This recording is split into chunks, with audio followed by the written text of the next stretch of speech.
Don, what's up, brother? What's up, man? How you doing, man? Just real quick before you speak, all right? All right. Anybody who's new to my panel, all I do is just ask them, just watch your language, TikTok guidelines, and respect each other, okay? All right, so 10-4. that's what's up.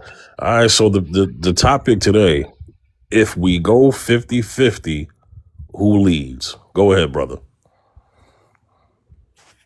It's it's always it's always going to be the man who lead, and I'm the one. I'm going to come forth with it. The with marriage, it's the biblical way. Now, if we talking marriage, yes, the man always leads.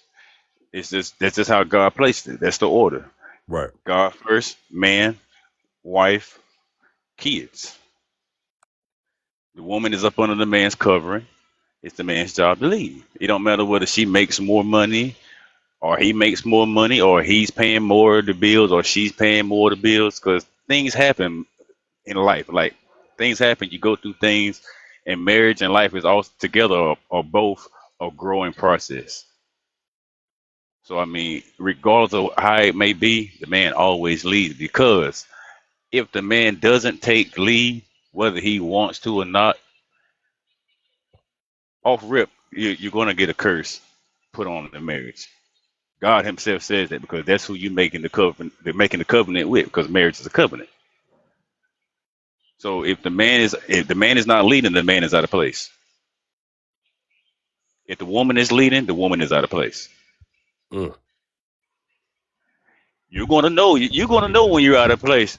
You're gonna know when you're out of place, because things are not gonna go right. Because how marriage goes, when a man finds a wife and they get married, off the gate, that man gets unmerited favor from God, because you're doing things the right way. You now have permission to engage with this woman sexually and all other type, like y'all become one. Once you out of that order, y- chaos comes until you get back in order. But I thought God was the leader and man was just guiding. Everything started with God, don't nothing end with it. He first. So the man and the woman's supposed to be putting God first. Hey, hold on, And the trust man, he nobody. guide. I'm finna Trust, get in the Uber, so I ain't gonna have enough time, brother. I'll drop if you want me to. you Cause I know, you got this don't, Uber you about to grab me. nah, you don't have to That's why I drop. came in. I didn't mean to cut him off. Yeah, no, No, that's all good. no, you're fine. I just wanted him to land his plane and to be kind of fair. But yeah, go ahead. What you were saying? Okay, Trust nobody. I'm saying God is first. God is the leader. He's the leader. We just guide. We're Mm-hmm. not in control. He gave us authority to guide, not authority to lead. God is the lead. He the head. The man is just part of God's plan. And that's how God my lead. marriage been working for 17 years. That's how my dad and mom lasted for 57 years. That's how my uncle lasted for 90. He left at 98 and he was married for 70 years. So I'm speaking from experience. I'm doing it right now. I'm walking the walk. I'm married for 17 years and I'm guiding my wife. God is leading both of us as I guide. And she guides too at some time. I'm speaking from experience. I ain't telling you what I heard. I'm telling you what I know, and I'm 53. So I'm doing it from experience, and I'm a man of God. I love God, and God, He leads me. He leads me along the path. He leads me. I wake up to Him. I go to sleep to Him. Everything starts with Him, and nothing ends with Him. You come my Uber right here. God first in everything. That's why my marriage is working for 17 years. Man of two households, three beautiful kids, beautiful wife, 17 years. I'm 53. I'm in my Uber. I'm not gonna talk while I'm in here. Y'all stay blessed, man. All You right, no, too. no He problem. just said what I. He just basically said what I just said.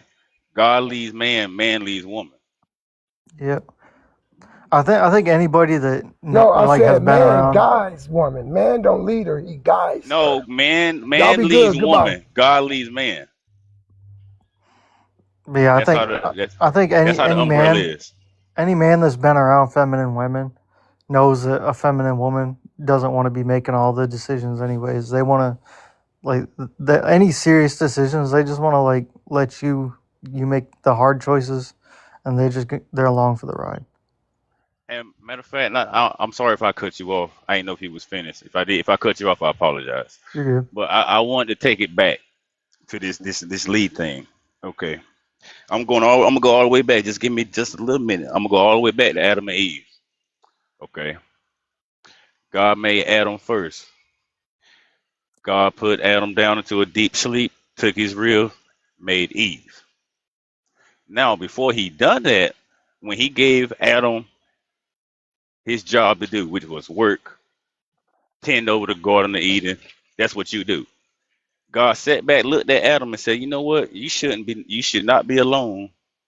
You need a helpmate. You need somebody to help you." Okay. So in that sense right there, that lets you know that the man is leading this train right here. He just need help to go along the way, because the woman is what makes the man become into his full entirety. That's why it says when a man finds a wife, he finds a good thing. The man is the lead, but the wife is the one that makes him come into his fullness while he's being led by God to lead this woman. Right. I think the problem is a lot of women misunderstand the whole like leading thing, and they look at it as like they have to be subservient, they have to serve us. It's like that's not what we're saying. We're saying like we come together, we talk about things, we make decisions together, but at the end of the day, it's like It's you what the should man trust. say. Yeah, you should trust your man to make the final decision. Yeah, it's the man say so. Yeah, let me let Jess. How you doing, Jess? Thank you. Thanks for coming today. I am blessed. How are you, Fifth? Good, good. You see the prompt. Mm-hmm. It's beyond just the typical who leads question, but it's the caveat because 50-50 is typically brought up almost every topic I do live. So the thing is, if going 50-50, who leads? That's actually the question. And then there's more things to go into that. But go ahead, Jess. What you think? Okay, so if everybody's going 50-50, nobody is the leader of the house. Y'all are partners. And that's actually God's design, really. But we can get to the specifics of that. However, you paying more money doesn't make you a leader, right? You doing labor is what makes you a leader. You being the example is what makes you a leader. And so, if this conversation is just if we're just going to stay to the money, then y'all going 50-50, him going 100-0, the leader is actually God. If you're in a God-led relationship, the man is not the leader. The man is not the final authority. That's a lie. Um, okay, cool. The Hold on, man hold is on, hold not. on, Mike. Hold on, Mike. Let her land. Go ahead, Jess. Okay, thank you. The man is not the final authority. God is, right? Because marriage is the second covenant. Marriage is supposed to exemplify our first covenant, which is with God. And so everybody individually is a part of a first covenant where they are submitted to the leadership of God. And then Yeah, when they come together in a marriage, they are both coming together under the leadership of God to true. exemplify Christ's relationship with the church. Yep, And that so, part's true. Mike, please. I mean, Harry Land. Can you mute, please? Can you respect All right, the? Mike, all right, go ahead, Jess. Go ahead. Okay. And the men who had very damaging opinions have already left. But I just want to land with saying that women don't misunderstand leadership. Men do. Men who, again, I'm talking for the Christians, right? Because can't talk for everybody else. But the Christian men will say that their leadership is based in authoritarian control. And God doesn't even say that, right? God gives us a choice. Even Jesus himself said, you need to investigate what I'm telling you. And if you don't, you'll be like a sproutling who will burn up quickly in the sun. So if the God of the universe is saying, check my receipts, right? You can ask me questions about what I'm telling you. Then why would we say that the man has the final authority to final say? She has no way to investigate what he's talking about. And that's what I land with that. All right, Mike Wallace. Yo, All right, on this panel, no cursing, all right? okay. So the question, if we go 50-50, who leads? Go ahead, Mike. The man's always supposed to lead. I do agree with most of what you said about it. It's not financial, and the marriage is supposed to represent the covenant. uh, from Christ and the church. Um, but Christ is a masculine figure. Christ was a man; he wasn't a woman. The Most High is a masculine figure, and there's a rank. There's a rank to it, right? So the kids submit to the mom. The mom submits to her husband, and then the husband submits to Christ, and then Christ submits to the Most High, and that's the chain of command. So and you can't skip that, just like anything else at a job or in the military. Um, so I'm pretty much saying the man in a marriage is the woman's lord. She, you know what? A woman can't directly, she can't skip command chain and talk to Jesus when she has a whole husband, because Jesus talks to the men, and then the men talk to the rest of the family. That's how it goes. That's the chain of commands. That's all I was trying to say. Okay. Let me get dang, how do I say that? Is it QXTR Rome? Can I just call you Rome? Yes. Okay, how you doing? I'm sure you heard the rules already. So the topic, if we go 50-50, Yes. who leads? Go ahead. Okay. So just to be sure, by 50-50 you mean whites and blacks? Say what? Just to be 100% sure, you mean by 50-50, 50% whites and 50% black? No. And who leads this country? Personally, I think the whites should. All right, man, let me get him out of here because he was trolling. Mr. Inquisit. Yes, sir. Inquisitive. There we go. All right. So the topic, if we go 50-50, we talk about financially marriage. If we go 50-50, who leads? Go ahead, brother. All right. Are we talking about relationship? No, I'm playing. Anyway, in a relationship, I feel like it should be both split, down the middle regardless. I mean, I feel like it should be an equal share. It should be 50-50. It should be we both given 100, no matter the circumstances. Because I feel like at the end of the day, yes, the Bible does tell us the man to be the head of the household, but also it says the wife to be the helpmate and things like that. And I believe it was Mike Wallace that brought up a good point. I actually just saw a picture that was actually speaking to that, what he was saying.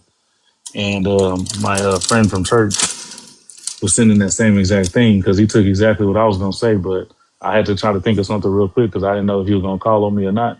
I just wanted to get in here and speak to my friend Jessica that was up here because she invited me to the live.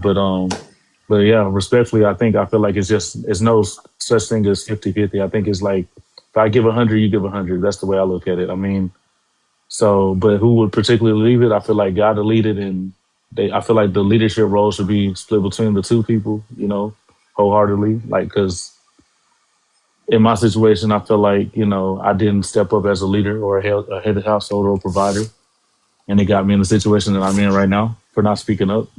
So that's kind of why I feel like this topic was a little, I guess, hard for me to kind of answer. But that's kind of what I got. And Blue Fire all day, go mob. Hey, bro, can I ask you a question?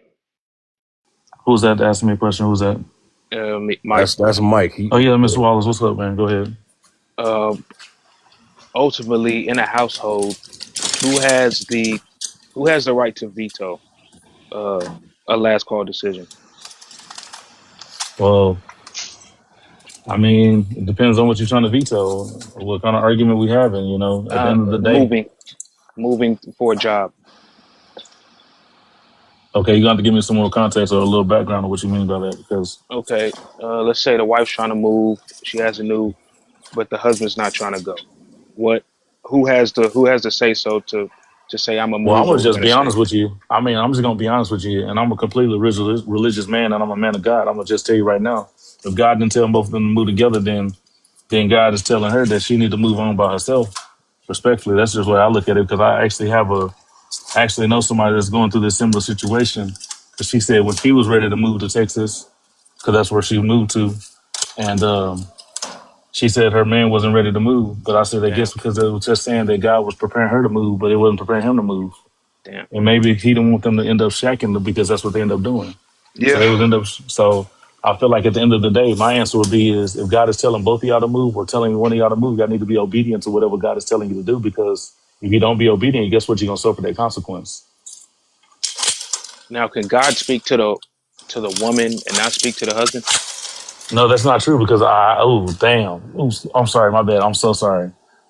But like, shoot, like you just, wow, that's crazy, man. Because like, it's funny you say that because I'm actually kind of in a kind of a similar situation when you asked that because that's what happened to me in my situation because my wife said that God told her something, and now when I tell people my situation, they're like, "Well, what did God tell you?" And I'm like, to be honest with you, I kind of just went with what she said because her relationship with God was stronger than mine. But at the end of the day, God was like, "No," because right now we're currently separated, and Yep. I'm like, man, like, oh my God, like if He told her, then He should have told me. So It was respectfully, conflicting like. spirits. Right, it was conflicting spirits, but it was also she didn't. But to be honest with you, I'm gonna say this, and my wife is an ordained minister, is what she told me. But all I'm gonna say is to that is, I'm not saying she's not. It's just to me, I feel like if God spoke to her in such a way, then we wouldn't be separated. We would be together. Like we wouldn't be going through what we're going through. If that makes sense. Yeah, I'm sorry to hear that, man. That unfortunately, that's very common, especially in I know, America. yeah, yeah, yeah. But my thing is because like they say all the time, and I'm pretty sure this saying all the time. People they say that the devil knows scriptures too. True. And so that's why I'm like, did she really actually get that from God? Because if I'm being Nah. honest, she moved too fast in her first marriage. Yeah. And now look at her. She divorced already one divorcee and then she divorced me and we ain't even been married a whole month. And she Oh, already oh, trying to throw me in That's for a divorce. let me kind of chime in real quick because I didn't know Yeah, that go that, ahead. that that was actually the context. So Mr. Inquisitive, Yes, sir. she had been prior married to she was married before, and then her second marriage was with you, right, sir? Yes, sir, Is correct. that what I just heard? Okay. Yes, sir. Did you ever find out why the first marriage ended? Yes, so she told me that God said that he told her that he was gonna come back and tell her that he wanna have kids with her.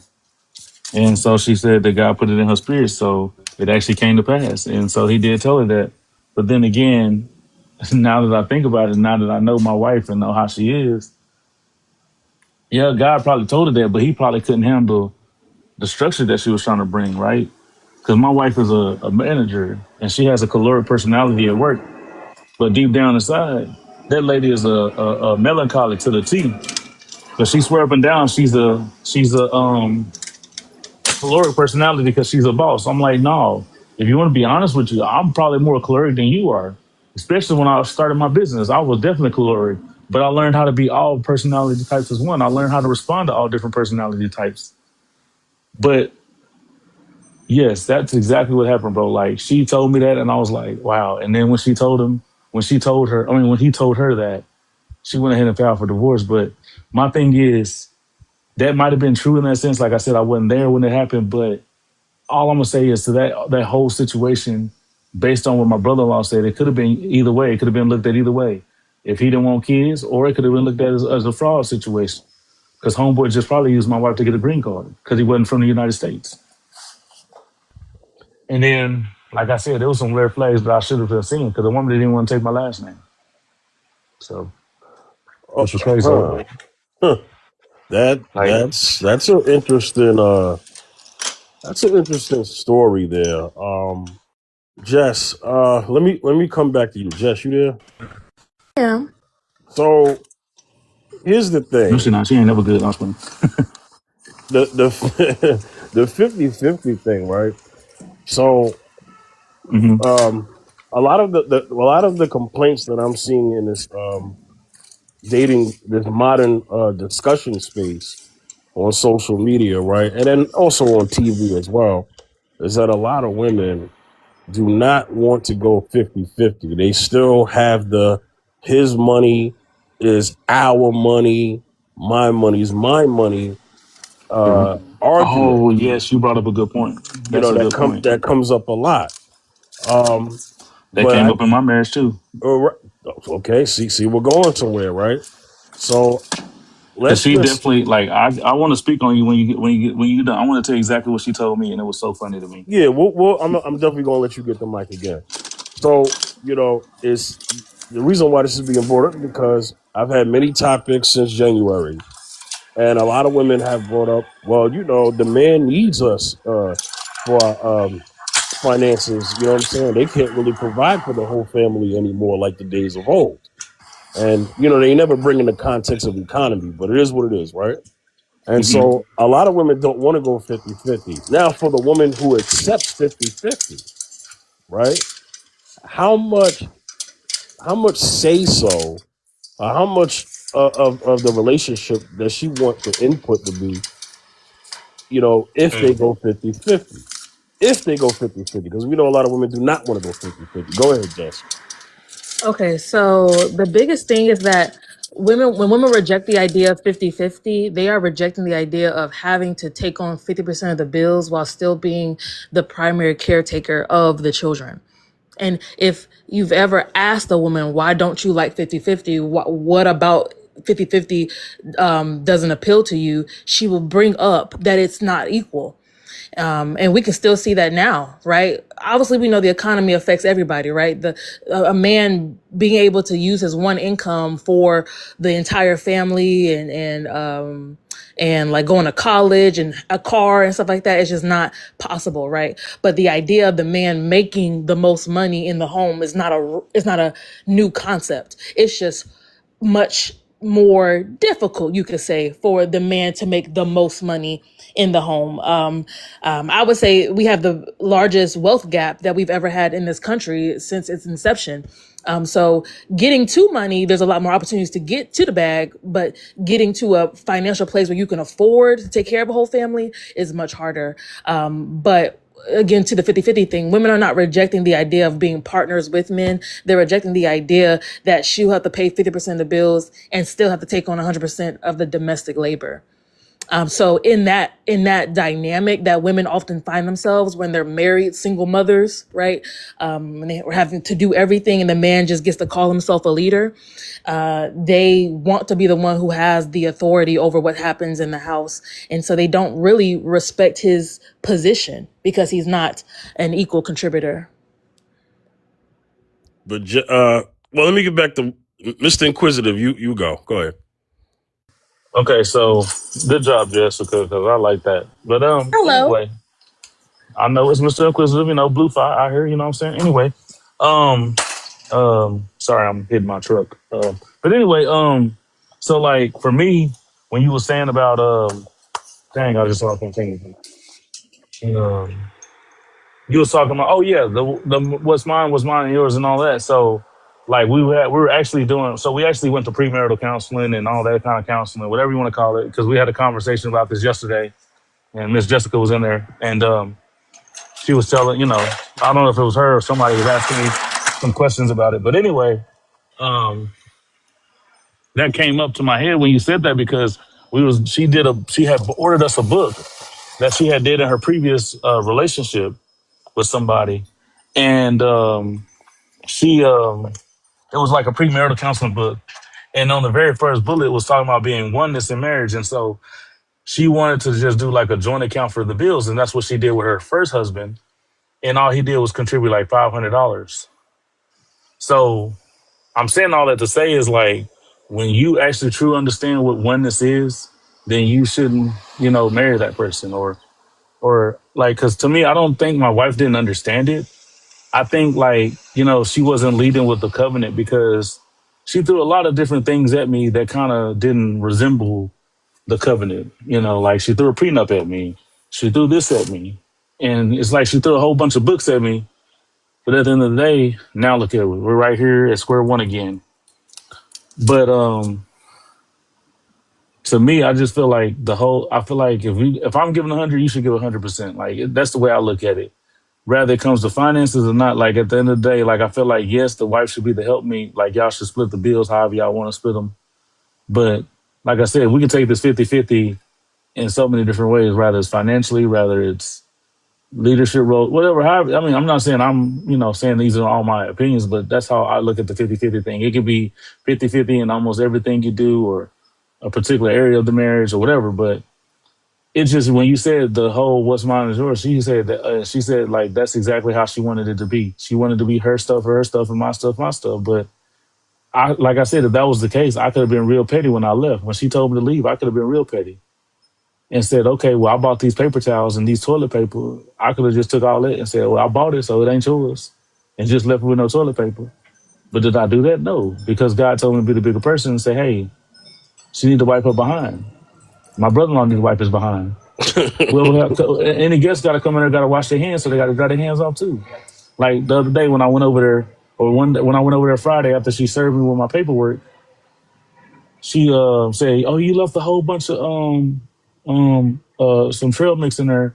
I said, "Well, I just gave it to you because I thought you needed more than that." And she said, "Well, I got," and her little smart remark was like, "Well, I can afford this. You can't," like pretty much saying like, you know, because she makes six figures and I don't make six figures according to my job because we both work for the government. So yeah, she may make six figures with her job, but I don't make six figures. But I make six figures with my business, but I didn't, you know, I'm not gonna get into that. But anyway, and she already took, like, she tried to make it seem like she took a big gamble on me. Yeah, you did, but also at the same time too, if we put our full trust in God, man, God is gonna bless us, rather it's financially, rather it's physically, mentally, whatever it is. He's gonna bridge that gap because, like I said, it's gonna come a point where you have to extend that drawbridge, and you can let it up and down as much as you want to, but eventually you want to get that bridge to go all the way across to meet that person right in the middle. So that way that whole bridge is going across. And then that way when you walk across that bridge, you're not walking across that bridge on eggshells. You walk across that bridge with confidence. Because literally that's what that's one of the analogies our counselor talked about us about. Now, did we take heed to that? Well, did some of us take heed to it?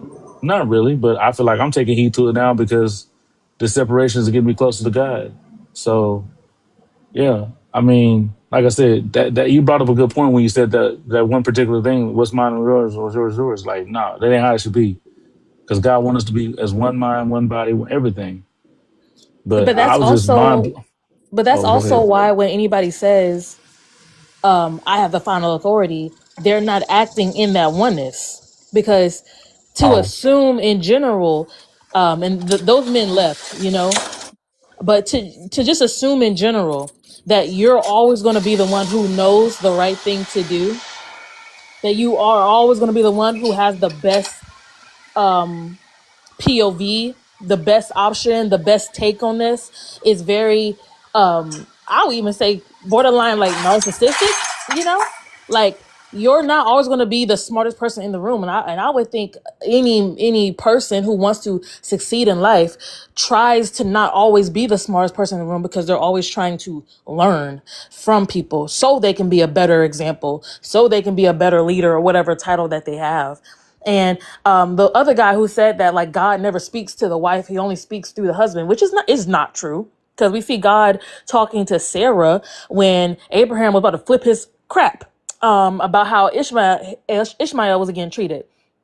And so, and God told Abraham to listen to Sarah, take heed to what Sarah is saying. And it's just so many different examples of how God speaks directly to women, how God uses women to further the kingdom. They're not footstools for the man's, self evolution, and that's the problem when we hear men talk about, oh, I'm the lead and she's my helpmate. God made Eve to help Adam do what Adam needed to do. She's a whole individual. She's a whole person with different gifts, with a different assignment put on her life.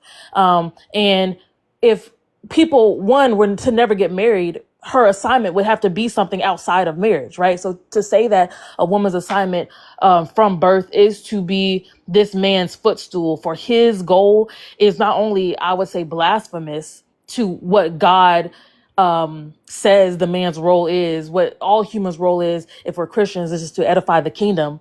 But two, it would then dehumanize her because God gave her her own individual gifts, her own individual spiritual gifts and prophecy over her life, her own individual assignment.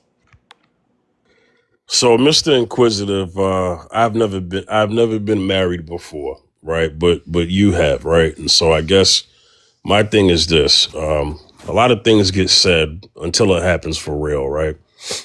So in this situation, Mr. Inquisitive, it sounds like your wife, I'm not going to say she was a leader, but she definitely sounded like she wanted to have a particular leadership role in the marriage where she was saying a lot of things of how your marriage should go. I mean, if I'm going by what you're saying, I mean, if a woman says, if to me, this is what I look at it, right? If a woman says to you, your money is our money and my money is my money, that's her calling a shot. Am I wrong? No, you're right. He was so right. But then again, like I'm just gonna say this, and I'm gonna let you finish your point because, like, the funniest thing to me, like I said, and I don't think I actually said what the funniest part of me that I thought was funny because we're actually, like I said, we're going through this premarital counseling book that we had that she had did with somebody else, but they didn't actually get married. She just went through the book with them. But anyways, we got to that particular chapter, and like I said, it was like the first bullet, and it was talking about, like she was like, what did she say? Like it's the bullet went like something about I think like exactly what you said. What's mine is yours, yours mine, and or no. Oh, it's no longer what's mine and what's yours. It's about it's ours. And she said that ain't me. That was and I was like, what? That ain't you? But you're an ordained minister? Come on now. Like, and then like I was listening to one of our church members, and it was so funny to me. And I'm sorry if I'm going to over talking you, but I was just gonna say one thing that kind of threw me off when I was talking to this lady that told me that she had prayed over me, and then she came back and told me, and she's all part of the D9 too. I'm not gonna say what sorority she is, but she said that yeah, the prenup is the new covenant. I'm like, huh? But you just told me I'm gonna be called into ministry, but you're telling me that that no, you lost me, lady. I'm sorry. Respectfully, I don't know what you're talking about now. Because you said I was going to be called into ministry, but then here you go telling me, oh yeah, that is the new cut. No, sister. Okay, you lost me there. You She had know, to me. She had some really weird assets that she was trying to protect, and I don't even know why I said yes to those assets. That I mean, because if I would have known, like, because see, what happened was she didn't even fully disclose her assets on the darn thing. She just told me what she was trying to protect. Like she just gave me like a little brief bullet on the draft. But when we went to go actually sign this prenup, she put those in there. But I didn't see them until we was getting ready to get it notarized. And I was like, well, if I would have known you was trying to protect the timeshare, I probably would have said no. Like, I don't want your timeshare if it's not, becoming an ROI at this point. Like, you're using it for vacation purposes. But in my world, I'm like, it has to do me a ROI because I'm not getting a return on investment. Then what's the point of me having it? So I'm sorry to overtalk. no, it's okay. I'm gonna stay with you on the prenup thing since you mentioned that. If things were reversed, um, Mm-hmm. because from what you just said earlier, out of the two of y'all, she was the high earner, right? Correct. Okay. So is it safe to say that because she was the high earner, this is why she was so hell bent on you signing a prenup? I would say yes, that was her initial thing. But see, I'm gonna tell you what she told me, and this is where it kind of got a little confusing to me. And she explained it in our last counseling session, but to me, it still didn't justify why it was reasonable because I was low key throwing shade at my mother in law, but also throwing shade at her too. But I mean, it's not good to throw shade at anybody, period. But she's the she's the breadwinner right now. But at the end of the day, I'm saying that because, like, yeah, she might make six figures on paper, but when you tell me, oh, well, if I was making what you make, then we wouldn't be signing it. But then if you go ask uh, in the live what do you think about what you just did, or let's just say you and my wife are best friends, y'all girlfriends, whatever. Let's just say you and her, or her and Jessica are friends, and she say, well, girl, I put my man on the prenup. And then Jessica come back and say, well, hey, well, what does he have to offer? Why are you marrying him then? That's basically saying, well, rather Fifth or Sam or Mr. Inquisitive married her, they're going to all have to sign a prenup because she was saying, well, I don't want to relive my childhood. Okay, I understood it. I understand why she said that point. But then when you say, oh, well, if I'm making six figures with her, then we wouldn't be signing it. But at the end of the day, you know that I'm trying to build generational wealth, and we're trying to, and then, like I said, it's just, That's what really took, to really be honest with you. The reason I keep harping on the prenup is because I feel like that was the biggest dagger in our marriage, or before our marriage. And I should have saw that early on, but I didn't see it. And that's why I'm harping on it, because if I would have known she did that, I would have, like I said, I went ahead and signed it because I loved her. I didn't want her assets. I wanted her as a person. Well, what I'm hearing is this, because I was going to actually ask this question, and she basically said why she did it. If you were the high earner, sir, it Yes, sir. sounds like if you were the high earner and you would have presented a prenup, she probably would have had a problem with that. But because she is the high earner and she presented a prenup to you, it was okay.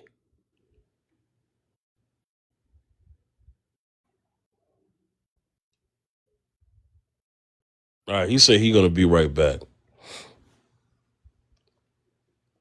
I ain't got no problem with no prenup though. You either take the prenup the government gives you, or you make your own. But either way, there's gonna be a prenup established. Hey, Fifth, I'll appreciate y'all. I'm actually going to have to hop out of the box because I'm actually about to take a phone call from one of my friends from my MBA program. But I would love to come back and converse with you after I get off work. How about that? You're welcome, brother. If I'm still on, you're welcome, brother. No problem. Thank you. No problem, bro. And I followed you, by the way, as well. I'll Have follow a you good day, back. Jessica. Thank you, brother. I appreciate your contribution. Thank you, sir. Oh, no problem. All right, take care. Bye. All right, so Jess, you just said that you don't have a problem with a prenup. Does it matter who earns more in that situation? If he made more than you still signing a prenup or nah? What's going on? Yeah, I ain't got no problem with no prenup. It would just need to have an infidelity clause. If we were to have children, even though I'm not planning to, I would need like custody to be worked out. I believe you can work out custody in a prenup as well. And so, yeah, if it's fair, fair is the best word that comes to mind. Yeah, I would sign it. It don't matter. Hopefully, I get with the that superstar Asian man that I have a crush on right now. And if he gives me a prenup, I don't care. I'm signing it. Okay. All right. It just gotta be fair, obviously. So you mentioned custody. Are we talking split custody? It would really just depend on what he had. If he came into the marriage with a bigger house, No, you said children custody. yeah, that's what I'm saying. It would depend on what the custody would look like. If he is the one, if we're splitting our assets that we came into the marriage with, and we're keeping our own individual assets, and he's the one who had this mortgage on a bigger house that was in a better school zone, then I think the children should be with him most of the time during the school year. So it really just depends.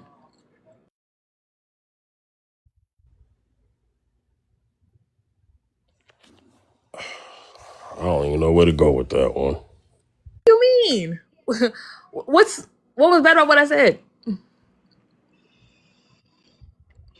I mean, it just sounds like, okay, so because you're talking about fair, right? So prenups obviously are to protect what you had before the marriage, right? Yeah. And then there's something and inside the marriage too, yeah. and then there's something called post-nups, right? Mm-hmm. So you said an infidelity clause. Mm-hmm. So if he cheats on you, then that means that the prenup is null and void, and then you get to go after his assets. Is that what you're saying? No, not that the prenup would be null and void, but I would want my 50%. So the prenup would be set up, ideally, that we would all keep our individual assets that we brought into the marriage. However, if you have a mortgage that you're still paying on, and your wife also pays into that mortgage, or even if she doesn't physically pay into it, but you're using house money to pay into your mortgage, she gets 50% of that equity, even though it was your house when y'all first got married. So in my ideal prenup, he would be able to keep whatever equity that was grown in the marriage to himself. But if he cheats on me, I'm gonna want the 50% that the state allows me to get, is what I'm saying. So do you want to go financially 50-50 in the marriage? Yeah. Okay. You would have no problem going 50-50 in financially in a marriage. Splitting the bills down the middle. You got no issue with that, right? No, I got no issue with that whatsoever. The Okay. only time I would have an issue with it of us going 50% is if he makes substantially more than me. So if he's raking in $230,000 a year, I don't think that he should be paying 50. I think it should be percentage based then. But if we're making around the same amount of money, yeah, split it down the middle. I get to keep 50% of my check. What? That's balling. So what if you were the on the other end and you made significantly more than him? Because money changes in a marriage. Y'all could be even when you marry, but then you could get a good opportunity, and then now you're making double what he makes. Are you comfortable with paying more because you would be the breadwinner at that point by a large margin? Yeah, I would. Yeah. I wouldn't I love the caveat you put in that though, that we were making the same amount of money and then inside of the marriage, I started making more. That is the only situation that I could acquiesce to. I would never be with a man that I made substantially more.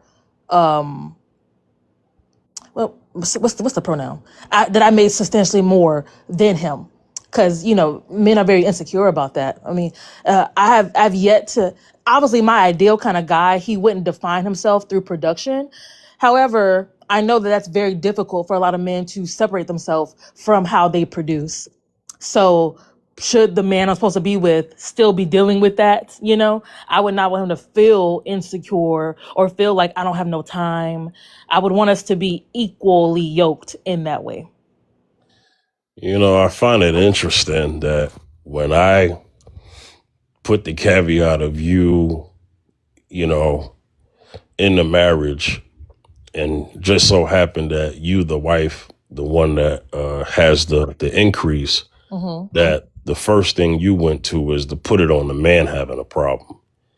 No, I didn't. The first thing I said was I'll be fine with that. No, you'll be fine with earning more money, but then you also put in there that, well, the man gonna have an insecurity, but it's like, well, wait a minute. There's a such thing as women have an ego, and when they make more than their man, that now when they want to talk about their husband, it's when she gets amongst the other wives are probably more than likely going to have the husbands that make more than them. Mm-hmm. But because you make more than him, now you become the Oprah Stedman situation. And then you probably feel like you can't brag on your man like you can, like the other ones do. And again, those situations where she probably made more than him before they ever got married, though, that's very different than what you said, which is y'all are making the same. And then throughout the marriage, you just start to make more. That's why I centered that, because I believe that kind of dynamic, one, I would definitely be willing to be called the quote unquote breadwinner. And I'll be willing to pay more because I'm making more, right? We're a team. So if I'm individually bringing in more money, the house is prospering because we're both doing it together, right? And he's still obviously working. So if he's bringing in $80K, that's $80K I don't have to make. That's a sweet deal. But what I'm saying is, the women who often will be disrespectful to men, they're getting with men off rip who they make substantially more than.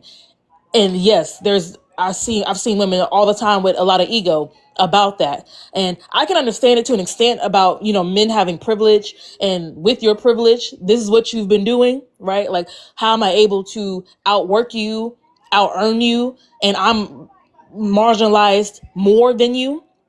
So I can see that point of view. But I do think it's different than the woman making more money in the marriage versus her making more money since she met him.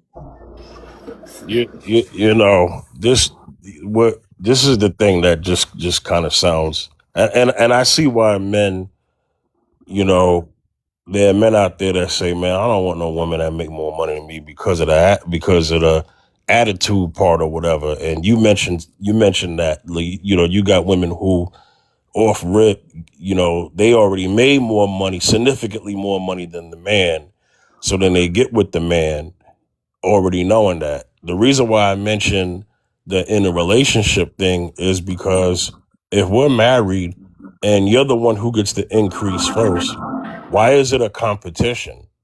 I thought that in a marriage, your wins trickle down to me just like my wins trickle down to you because we're a unit. Why does it have to be a competition? Say that? No, No. you didn't say that. You mentioned the women who are like that. Okay. You're not saying that you're gonna be like that. I hope not. You're saying the women who are like that. I'm saying that's why some men will say, "Well, man, I don't want to get with a woman who makes more money than me because if she's looking at it as a competition thing, that's not a marriage. That's a opponent, not a But Fifth, teammate." you know that most people still believe the man should be the breadwinner. Even in all of this modern, like I'm modern this, modern that, people still believe if anybody should be working, if anybody should be bringing in most of the money, if anybody should be bringing home the bacon, it's the man. So the idea that even if she's making 100, whatever, she still is programmed to believe that he should be making more. He should be the one leading financially. So I don't think that we should villainize women for having that standard, because I think that's been all of human history. What I do think we should villainize is women who are trying to get projects and then are upset when the man does not materialize in the way she thought he would. Like she tries to get a man working at McDonald's and wants to make him into a C-suite level executive because she has the connections to do so, and he's just not on that type of time. I've seen that dynamic more where women are frustrated because they tried to build a bear with a man, and that's the mentality we should address. Not necessarily that women want men to make more than them, because most people think like that. I Well, don't. I you don't. But you most say people. you say most people, but the thing that men don't have a problem with, because here's another thing. So if the woman has more than the man, then it's build a bear. But if the man has more than the woman, nobody says that that woman is build a bear. Not I, necessarily. I just no, you said the concept. You said that when women get with these men who are quote unquote projects. I Mm-hmm. know what that means because I've heard women say this, and it's a build a bear situation. That's what it's deemed as. That's whatever who's calling it that. What I'm saying is when a woman gets with a man we just don't call these women projects, but a man gets with a woman who I guess is not on his financial level, whatever the heck it is. He will never say that he got him a build a bear woman. He would never say that. He won't use those words, but men talk about that all the time. They talk about a woman being immodest when she was single, and then now she has to be different because she's in a relationship with her, with him. Men talk about the woman having to start acting like a wife all the time. So that mentality is not gender specific, that people try to bring somebody into the fold of their life and then want them to start acting different because now they're with you. You got to stop hanging out with these kind of people because now you with me. You got to stop doing this. You got to quit that job. You got to move here because now you with me. That's a non-gender specific mentality. It may materialize in the woman getting the man and wanting to make more money, and materialize in men saying she needs to be more modest, but it's the same mentality. And that's what I'm saying is we should villainize that mentality of trying to change people. Not necessarily the mentality of a man wanting a modest woman or a woman wanting a man who makes more than her. So I agree, Zacchaeus. I'm gonna get to you in a second. My bad, brother. But Jess, I agree that we should villainize the let me get with someone that I know ain't a fit, and then I'm just gonna make them a fit. I understand that. But what I'm saying is when a man gets with a woman, because we just don't care like y'all do, I get it. But when a man gets with a woman, let's say she doesn't have a job, right? Or she just is making probably like, you know, 30,000 a year, right?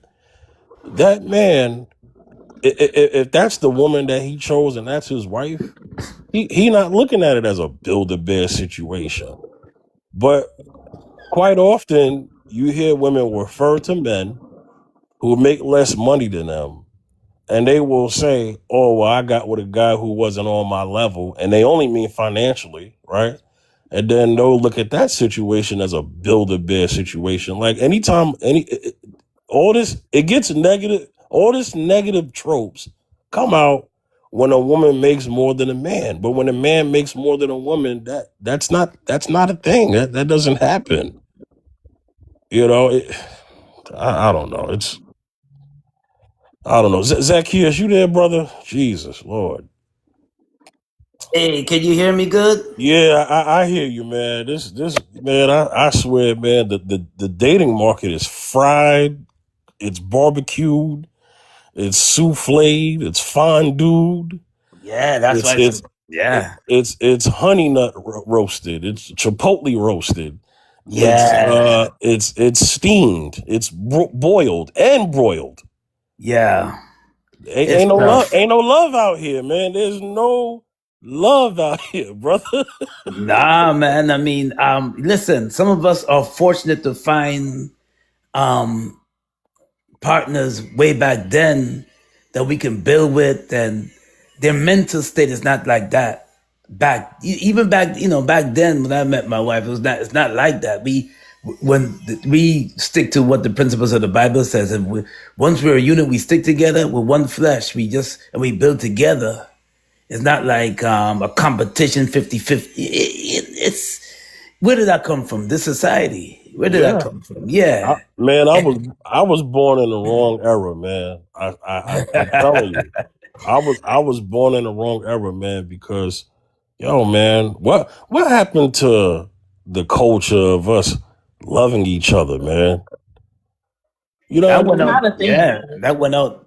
That went out the door. We see when you see when finances and everything went up in price. Everything went up in price, and Yeah, the value of family and and more push of the feminist movement, more push of the LGBTQ, more push of that, and then when everything else went up, that's when the value of real true love between a man and woman deteriorated.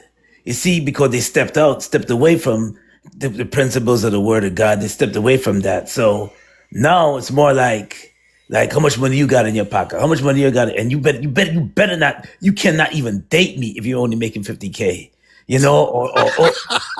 or it's more like, oh well, well, that we're in competition. And she better not be making more money than me. I cannot date. And I've heard some men say this.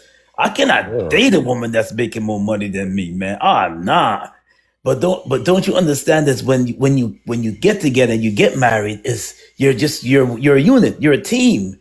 You're a helpmate to each other. You're supposed to build each other up, not being no 50-50, no competition with each other. And then when she making more, or he's making, it becomes more like a, where is the love? Where does, I know back in the Berta Flack song called Where's the Love? Yeah, where yeah. is the love? You know, Where is the love? I think it's also Yeah, because me and you are both from New York, right?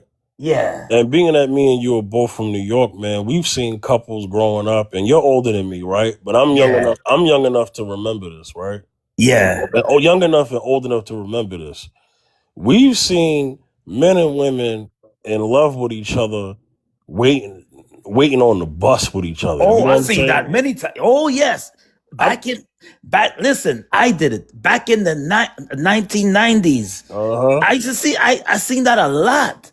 And more people, and believe it or not, Fifth, more people started dating. I seen that, like back in my time, more people started dating.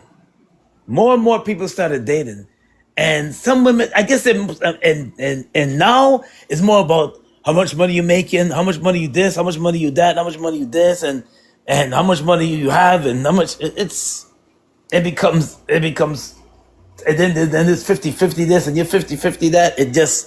it just gets tired after a while. And some men, that's maybe some women too, older people that or just people like your age, they'd rather be like, you know what? I'd rather keep my peace and stay alone because it's just too much emphasis on one thing instead of character. Instead of character and building each other up, it's more emphasis on one. It's more emphasis on the money aspect. Money is important. We're not saying it's not important, but there's more aspects to a healthy relationship. That's all we're trying to say. Man, me personally, I ain't got no problem with a woman making more money than me, like, because I have my own money, right? You know what I Yeah, mean? I have my own assets and net worth. yeah, So if she made more money than me, I'm not the one with the ego. right. You understand?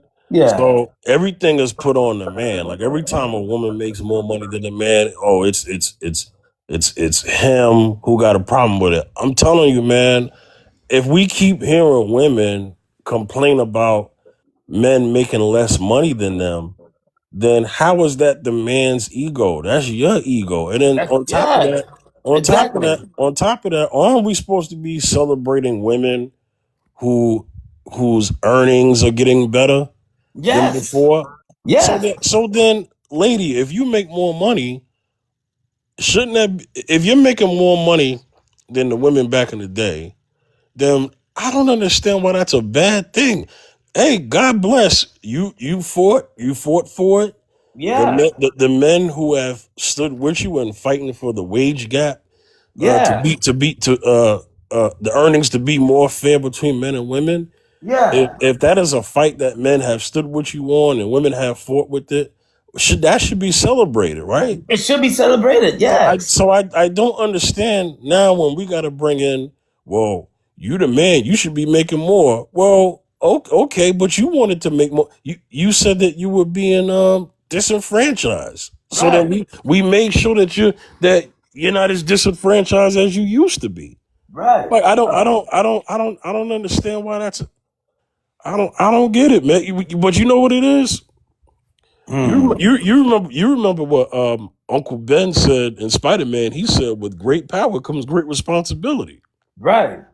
So if you want to make more money, your responsibility is now higher.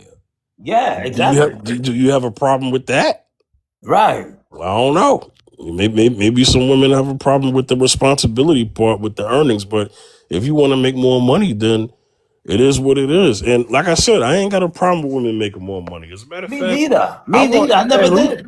real talk. I want women to make the most money. I want women to make the most money that they can. You know why? Because when all else fails, right? Yeah, Then you got to look at yourself. You can't look at the man now. exactly. You Exactly. wanted to make the money. Now, with you making that money, Hmm. watch your Yeah. debt because women earn more and they have more debt. Right.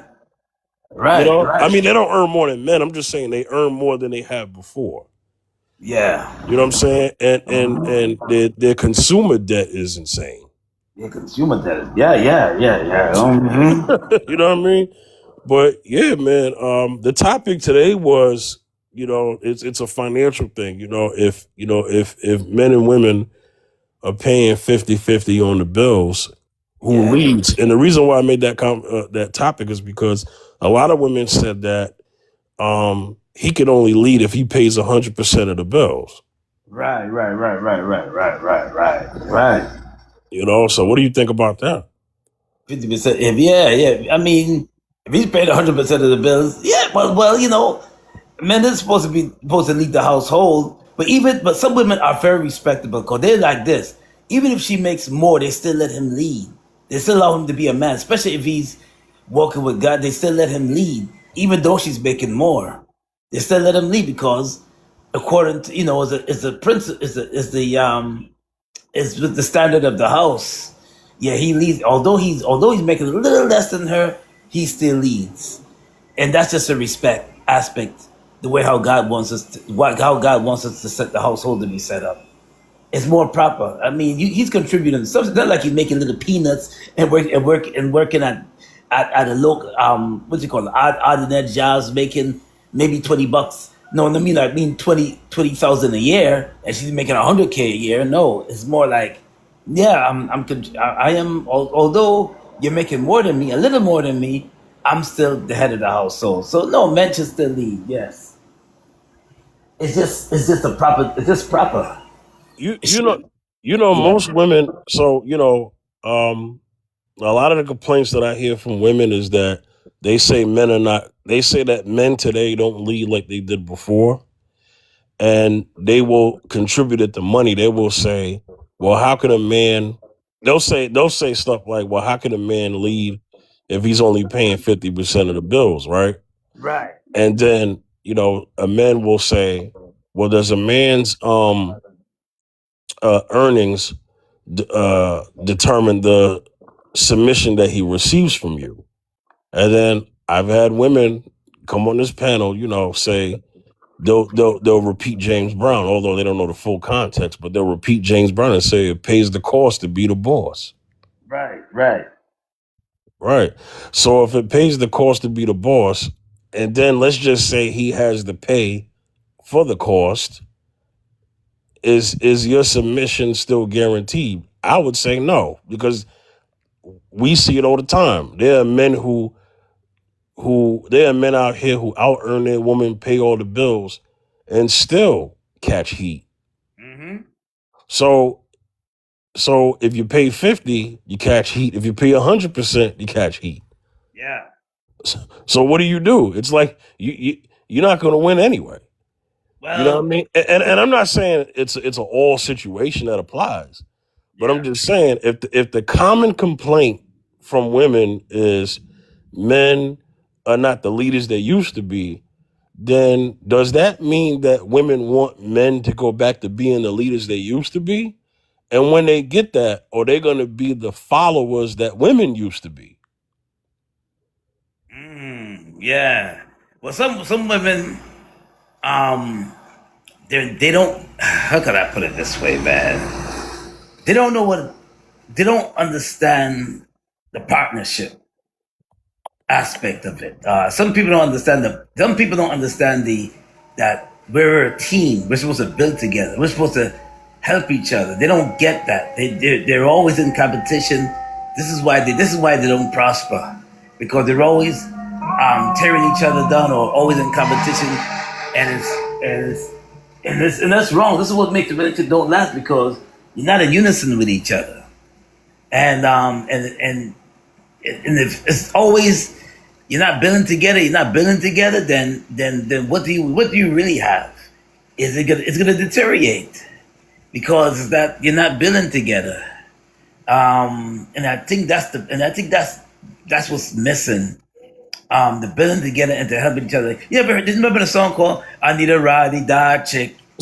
Yeah. Yeah, I need a Roddy Dot. I need somebody to ride with me, to support me, to be by my side, support me. I support her. She support me. He support me. I support her. You know what I'm saying? Like that. It should be like dang. It has to be 50, down the middle, 50-50. And because you're paying all the bills, you should lead, and I'm going to give you the respect. No, it should be respect. Respect. It should be mutual.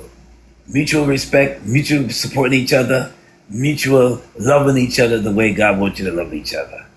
And that's what it is, man. No, absolutely. And, when I bring up these points, it's not for me to establish, any rules in dating. I'm just bringing up what the arguments are, because the arguments are about men not being the leaders like they used to be.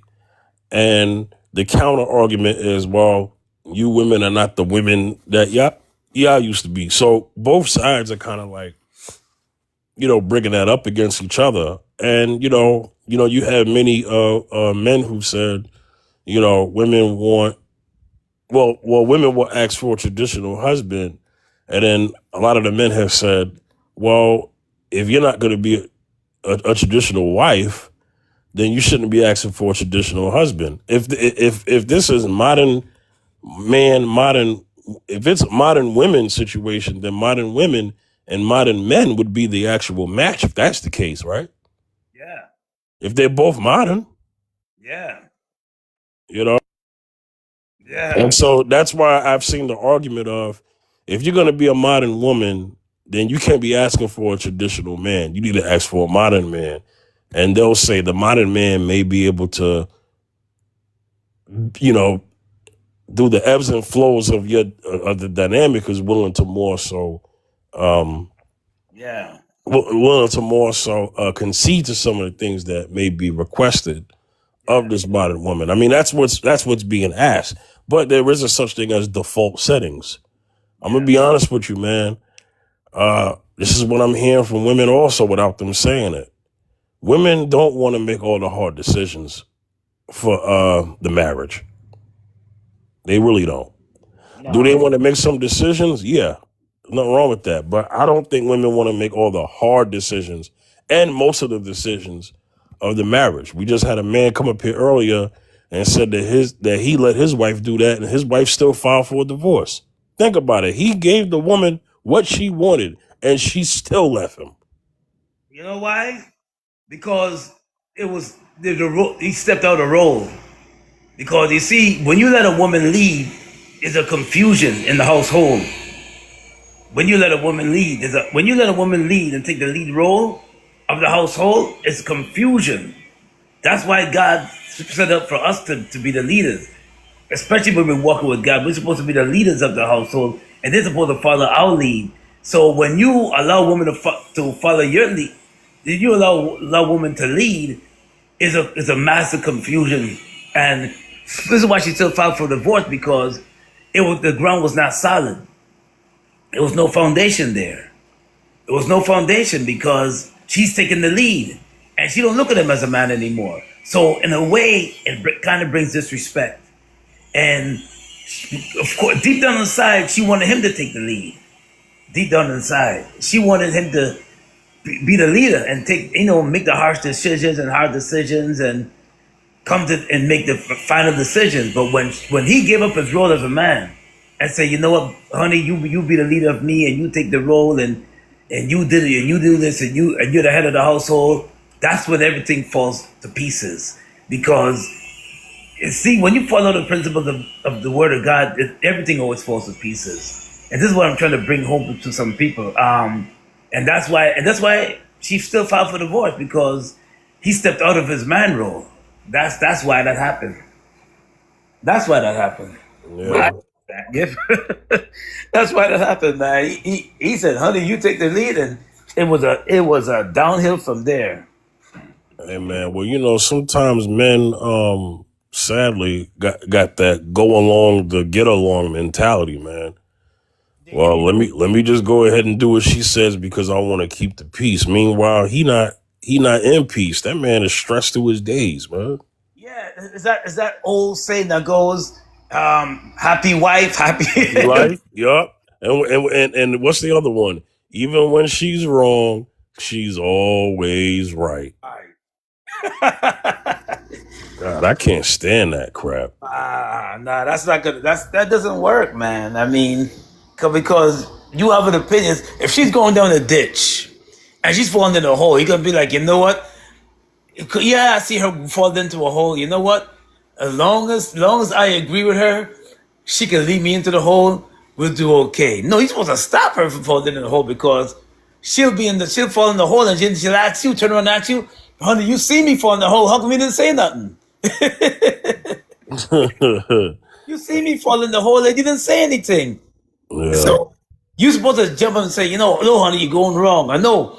No, let me take lead, because I see you going down the wrong path.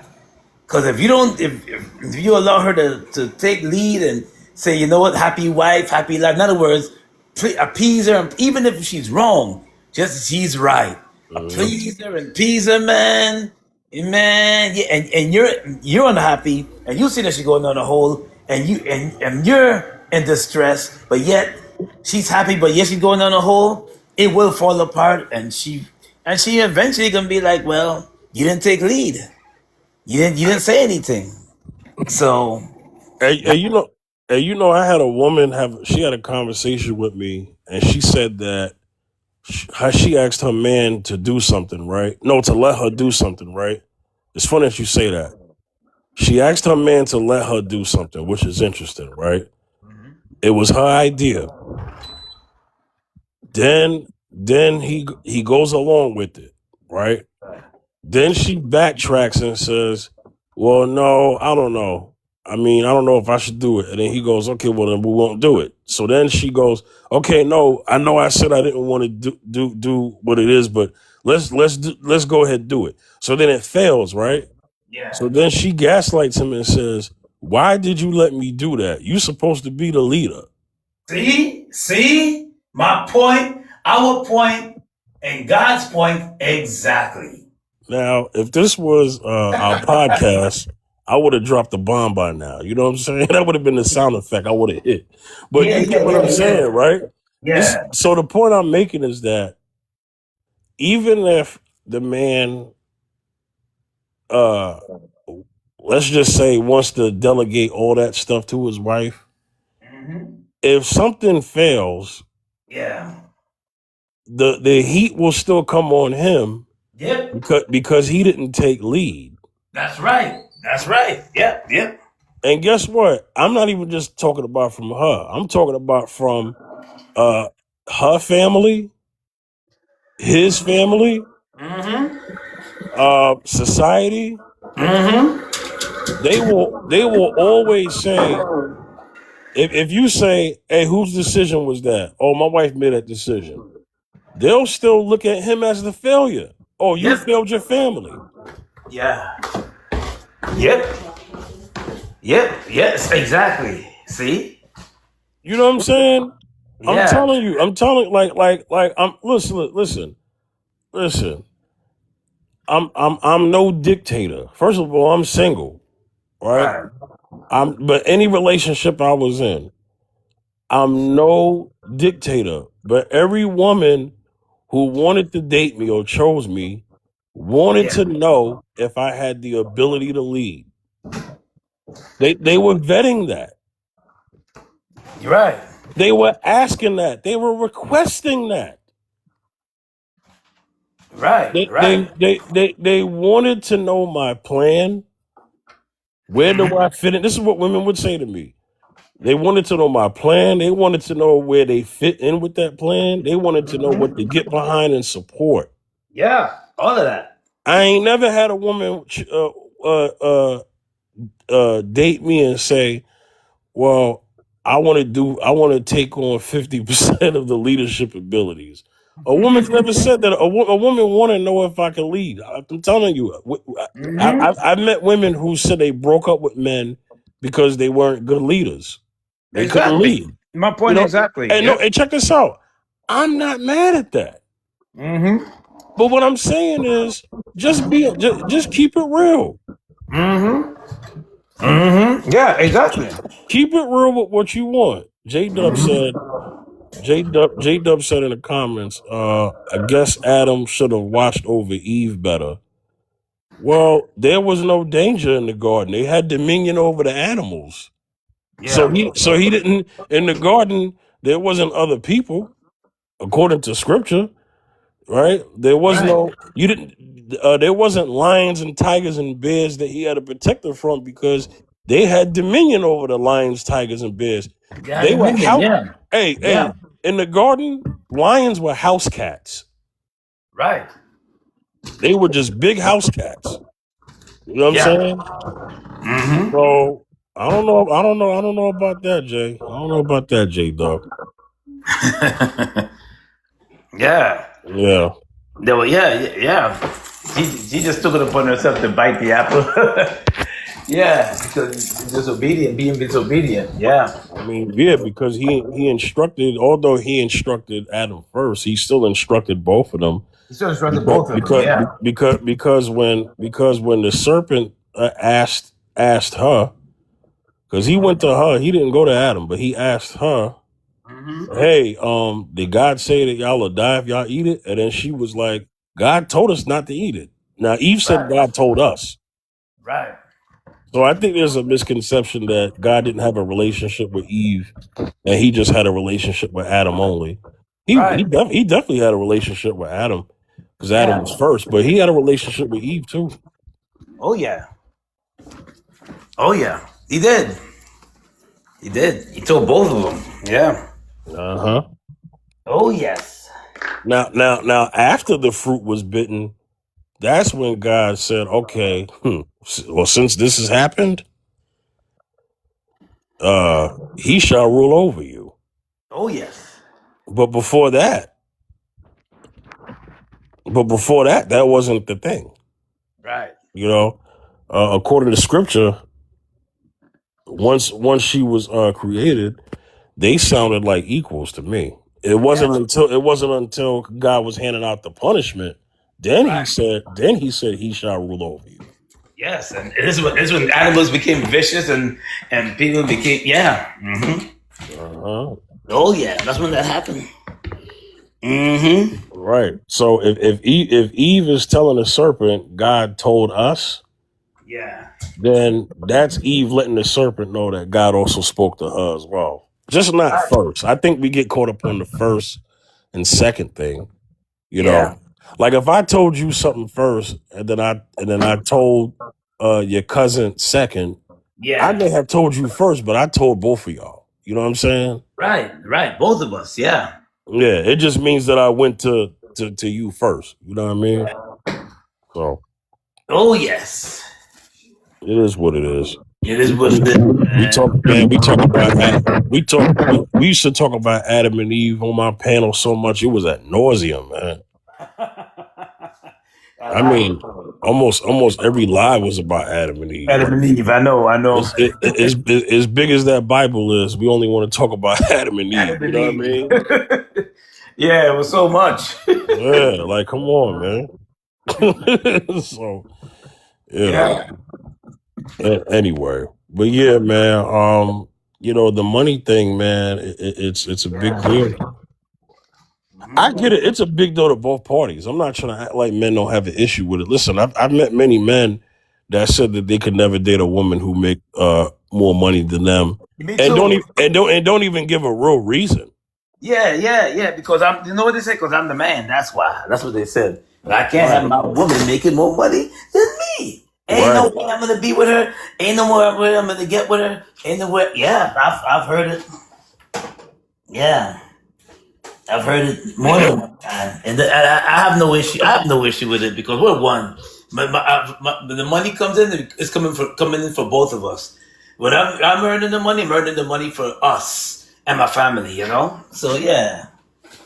Yeah, it's not, it's not big if she makes 100K and I make 50K.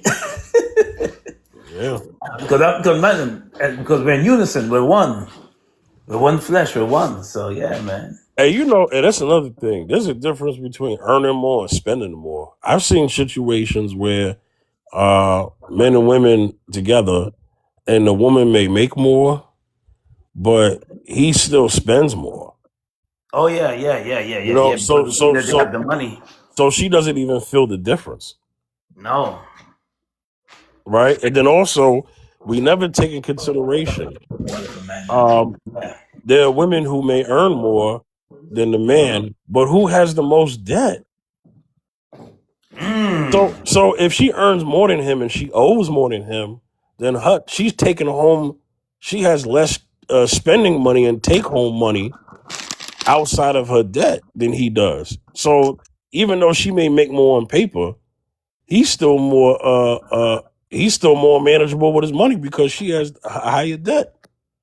Man, yeah, that's true. But you know, the crazy thing about it is that once you're married, and if she commits debt, the debt becomes both of theirs. It's crazy. But this is how that works, right? This is how that works, right? I know somebody who felt a loophole. I mean, well, it's just strategic thinking. This guy, man, he married a woman. She had $100,000 in debt. Jesus Christ, right? Jesus Christ. She had $100,000 in debt. So because she had $100,000 in debt, and they wanted to buy a house together, he could not use her numbers. You know what I'm saying? He had to basically buy the house, right? Yeah. And then he couldn't put it on her name because as soon as he put it on her name, then he would acquire her debt. Oh yeah. See? Yeah. Yeah, but the debt doesn't go to him. It stays with her. Well, that's the point I just made. So Yeah. if he doesn't put her name, if he doesn't put, that's the strategy. The strategy is, if you got more debt than me, I can't put your name on this bill. I can't put your name on this. Now Right. when your debt gets handled, then Then maybe. they can But go in. right, but I'm saying that, but that should be the strategy for man or woman. If the man has more debt, then the strategy should be, okay, we'll just put it in her name. You know what I'm Right. saying? Well, yeah, Yeah, because that's it's gonna make it so it's the interest rate is way higher too. Because their credit score is gonna be shitty. right. Absolutely. Right. Absolutely. J Dub, you can't curse up here, J I'm Dub. sorry. Yeah, I yeah, yeah. apologize. My It's bad. all right. Hey, But hey, yeah. J Dub. Hi.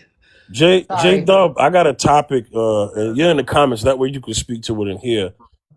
This is if we go 50-50, obviously this is financial, right? No. And I'm talking Why about a marriage, financial? right? Wait, This is my prompt. I My know. So I'm asking, why is it just financial? I'll get to it, but just answer it. So this is a financial conversation, because this is the context. Financially in a marriage, if we go 50-50, who leads? Go ahead. God.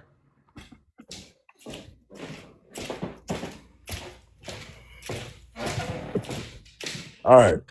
So that's your answer? Yeah. I'm not. Yeah. Okay. So then how does someone allow God to lead?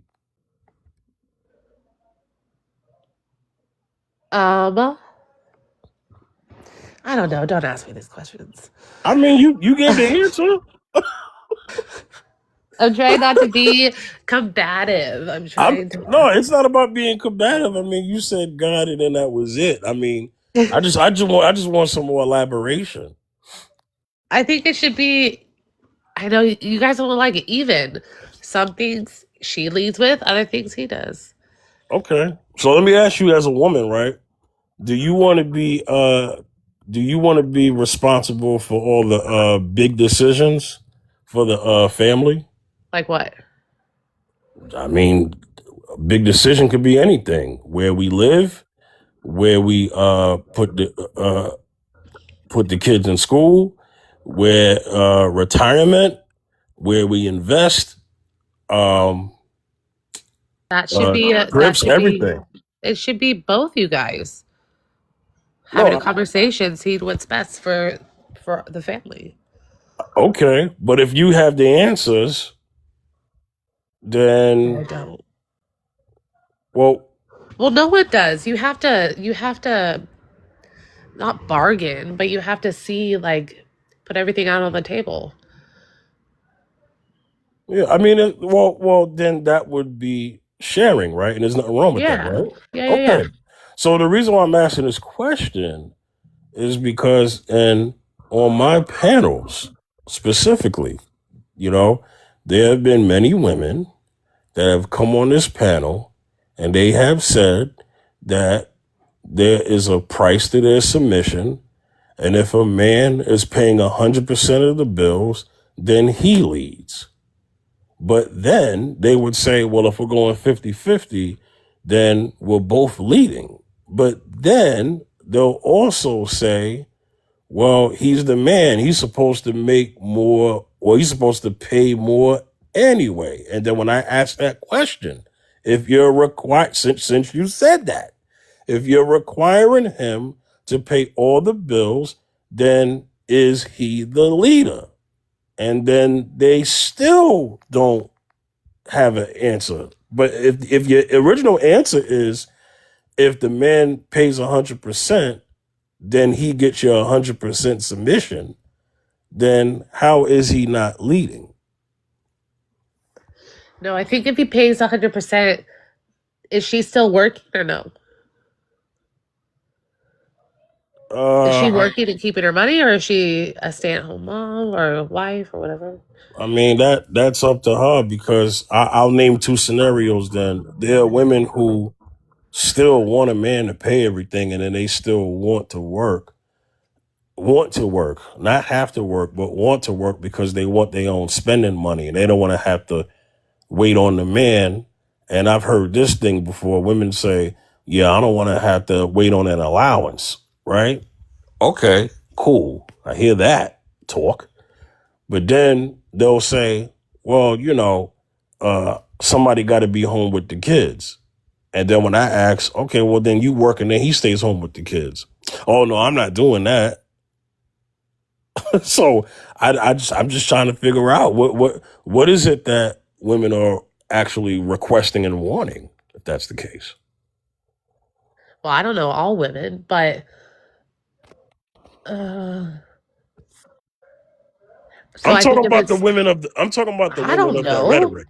I don't know. I don't know women. Yeah, exactly. See, this is the thing, right? I don't.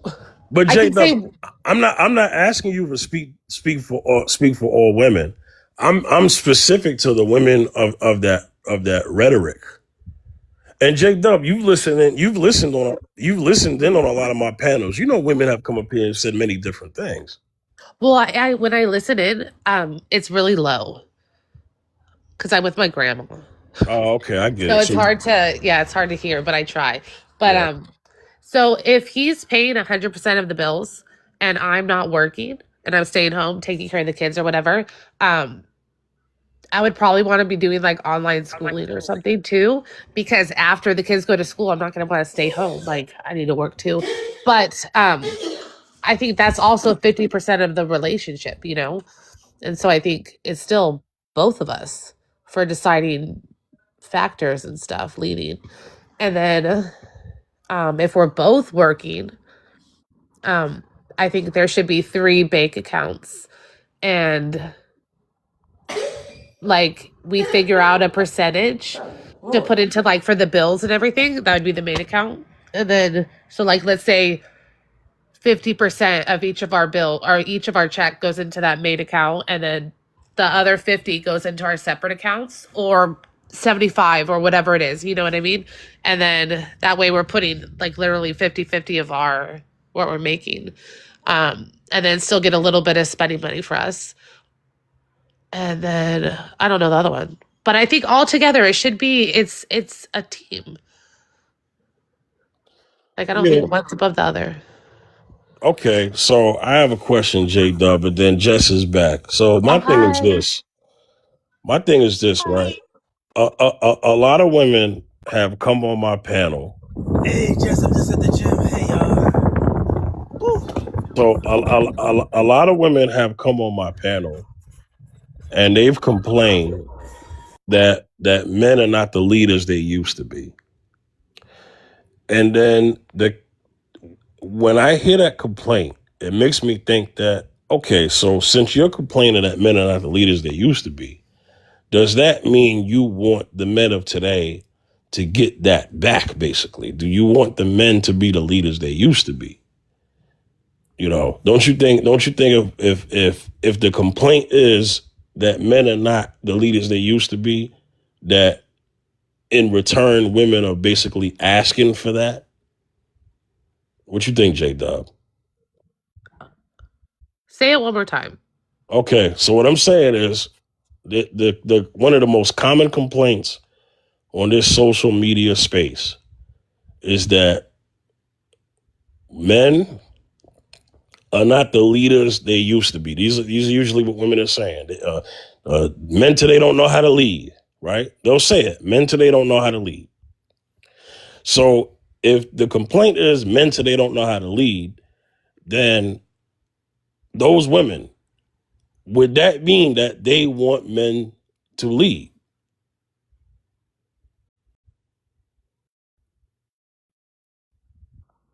I mean, that's what it sounds like, but personally, I don't think the men were leading very well back in the day either. I don't think I think they were doing just what they're doing now. But the only thing is we didn't know about it cuz women couldn't really talk about the hardships and stuff. Okay. Jess, what you think about that? Because I think I said that before you left. Oh yeah, I think it's ignorant for a woman to say, we want men to be like what their granddads used to be. No, we don't. No, we don't.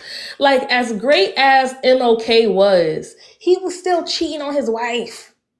Like, the lack of leadership in the home is something that was pervasive through all generations. People didn't love each other more back in the 1930s, 40s, and 50s. It was just easier to achieve the dream of being the leader, breadwinner, because because the bar wasn't so high, you know? So that's why when people say they hate feminism, I'm like, you don't really hate feminism, you hate capitalism. Because if you could pay for a house and a college degree and 2 cars with your $50,000, then we would be chill. But people can't, right? People are stressed out because they can barely provide for themselves in a 1-bedroom apartment, right? In a metro part of their own city. That's capitalism's fault. That's not feminism's fault. But no, we don't need men to be like the men of yesteryear. We need them to be better. What's better?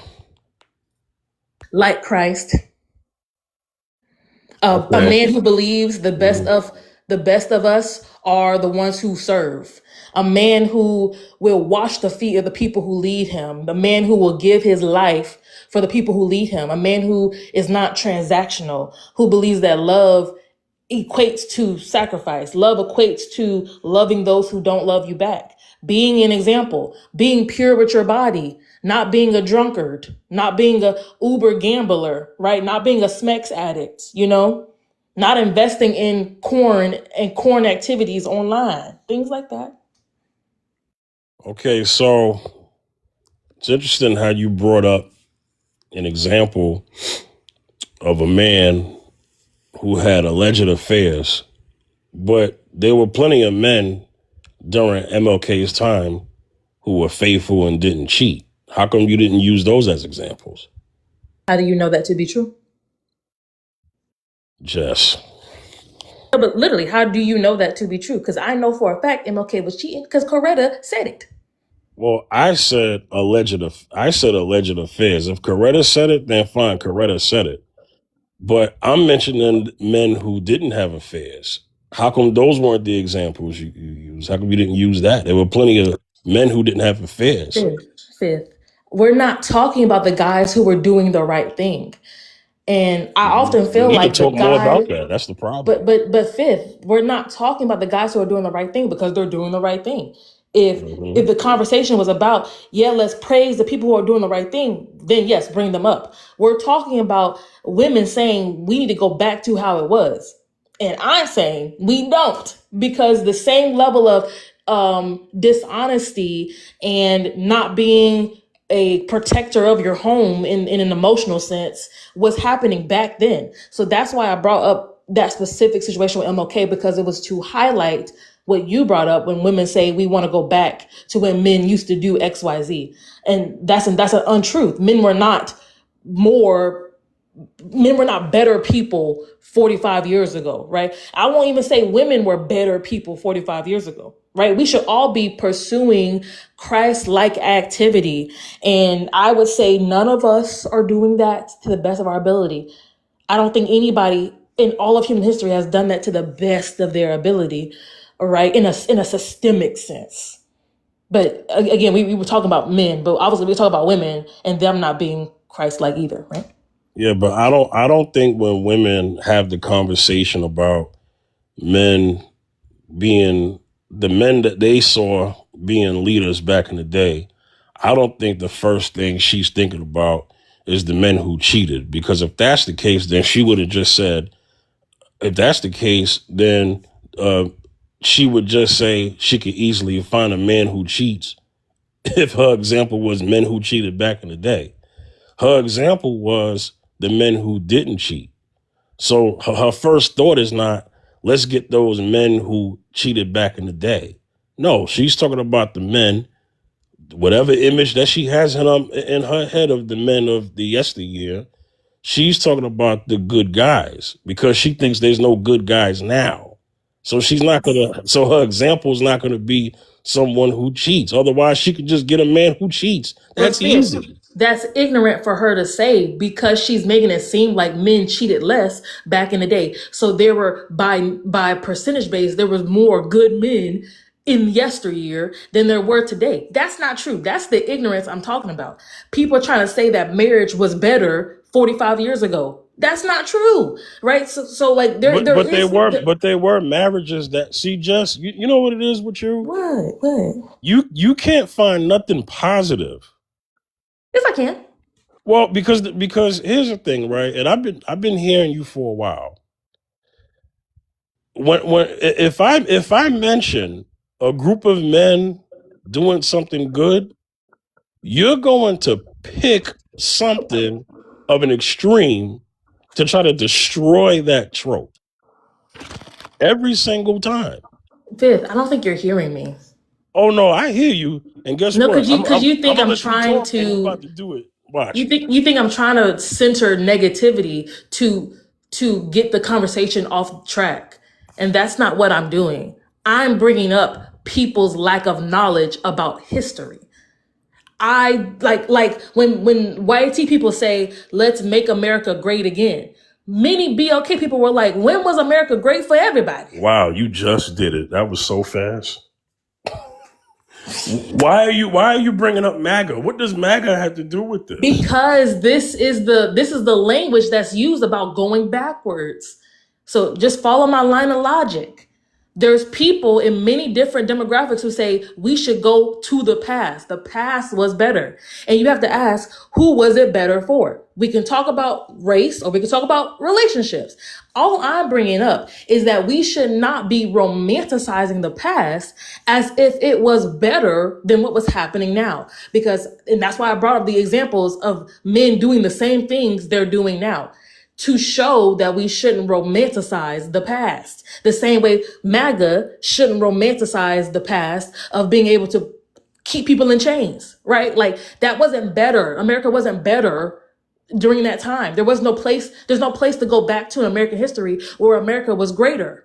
That's what I'm saying. So if people can see the faulty logic in a MAGA statement, why can't we also see the faulty logic when a person says, oh, we need to go back to how people were leading 50 years ago when you were able to legally grape your wife? Why would you say that? Why would you say that? We should be pursuing greatness and Christ-like activity. And that's not what was happening systemically 50 years ago. So why do we keep romanticizing the past like it was? That's my whole point. Not saying that there weren't good people, because that's not what I said. I said systemically, I said, historically, there are not better people 50 years ago. That's a very ignorant statement to make. Wow. Can I ask you something, Jess? I don't know. What are the positive things you like about men? I love when a man has a deep, concentrated voice and like a confidence. Like even if a man is quiet, when he speaks, he has something to say. I think that's so great. I love how when things are like bickering a lot on these panels, just for an example, when a man speaks who has a level of confidence and calm, he can quiet the room down. I think that's great.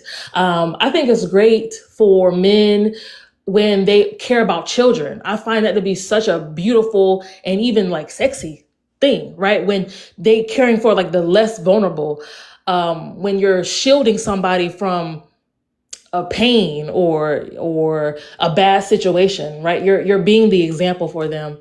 I love when men laugh. I love to see a man laugh, especially a black man. Love it. I love to see when people start running off, when black people think something funny. I think that's great. I love seeing the camaraderie of men with their do-rags. I love locks. Like I love men with long locks and they just look real like from the motherland. Like I love that, And people think locks are like unkept. And I feel like that's a very anti-black statement because I'm pretty sure that's how Jesus looked, right? With the locks. So many things, right? Men being their best self, their Christ-like self, smiling, laughing, the golds in their teeth, got that swag to them, like it's great. Jess, That might be one of the greatest things I've ever heard you say about a man. Round of applause. If I had my sound effects like I do on Fifth at Night, I would drop a bomb. I'm proud of you. I'm proud of you. See, there is some hope still there. What is the problem is men conflate things. Like those two ideas exist. You about to mess up right now. Please don't. I'm You were not. doing so well. I can't be honest. Okay. Jesus. Go ahead, Jess. I'll shut up. So, this is like, Germany. 1945 Germany. No, it ain't Germany. It ain't Germany, but you was doing so well. And I have a feeling you about to say something crazy now. No, I wasn't. Go ahead. I just didn't understand how, like, we got here where you thought you thought I didn't have any love for men. I think you love the men in your family, right? But it's like I would like when we have, because I think you see the debate so much that you feel that you have no choice but to debate. I just wanted to hear something from you that was not in the nature of a debate that could give some men some props. That's all. Okay. That's all I was trying to get to, because if you needed, I know you be on TikTok a lot, and you be in a lot of debate spaces. But I don't. It's not like a personality that I have where I come on here to be contrarianist. A contrarianist. I'm here to speak truth to power, and I feel and I would hope if people could not have truthful conversations without making it a personal attack to their personhood, then we could all be better on the app, in our civic duties, at church, at school. But people are often are not great active listeners. I'm sure you know this. Yes, absolutely. Been doing these panels for a long time. Yeah, and then also just outside of TikTok. So I do understand that people are not really good listeners. And if you notice, KJ said I called him a blasphemous last time, and I still can't get over that. Because I'm like, KJ, I ain't say that. Yeah. And it's this kind of stuff like that, where it's like I'm being thrown under the bus over something I didn't say, and people are saying I'm making a personal jab when I'm not, because people aren't active listeners. And I think when I talk about the downfalls of our society, multiple people, usually men, will take it personally. Like I'm saying, they were the ones cheating on Coretta. I didn't say that. All right, Jess, I'm watching you very carefully. I think you're about to do something, but we gonna get to Dr. Love, okay? Dr. Love, how you doing? I'm good. How are you? Good. Long time no hear. I know. So let me tell you why this is a discussion. Mm-hmm.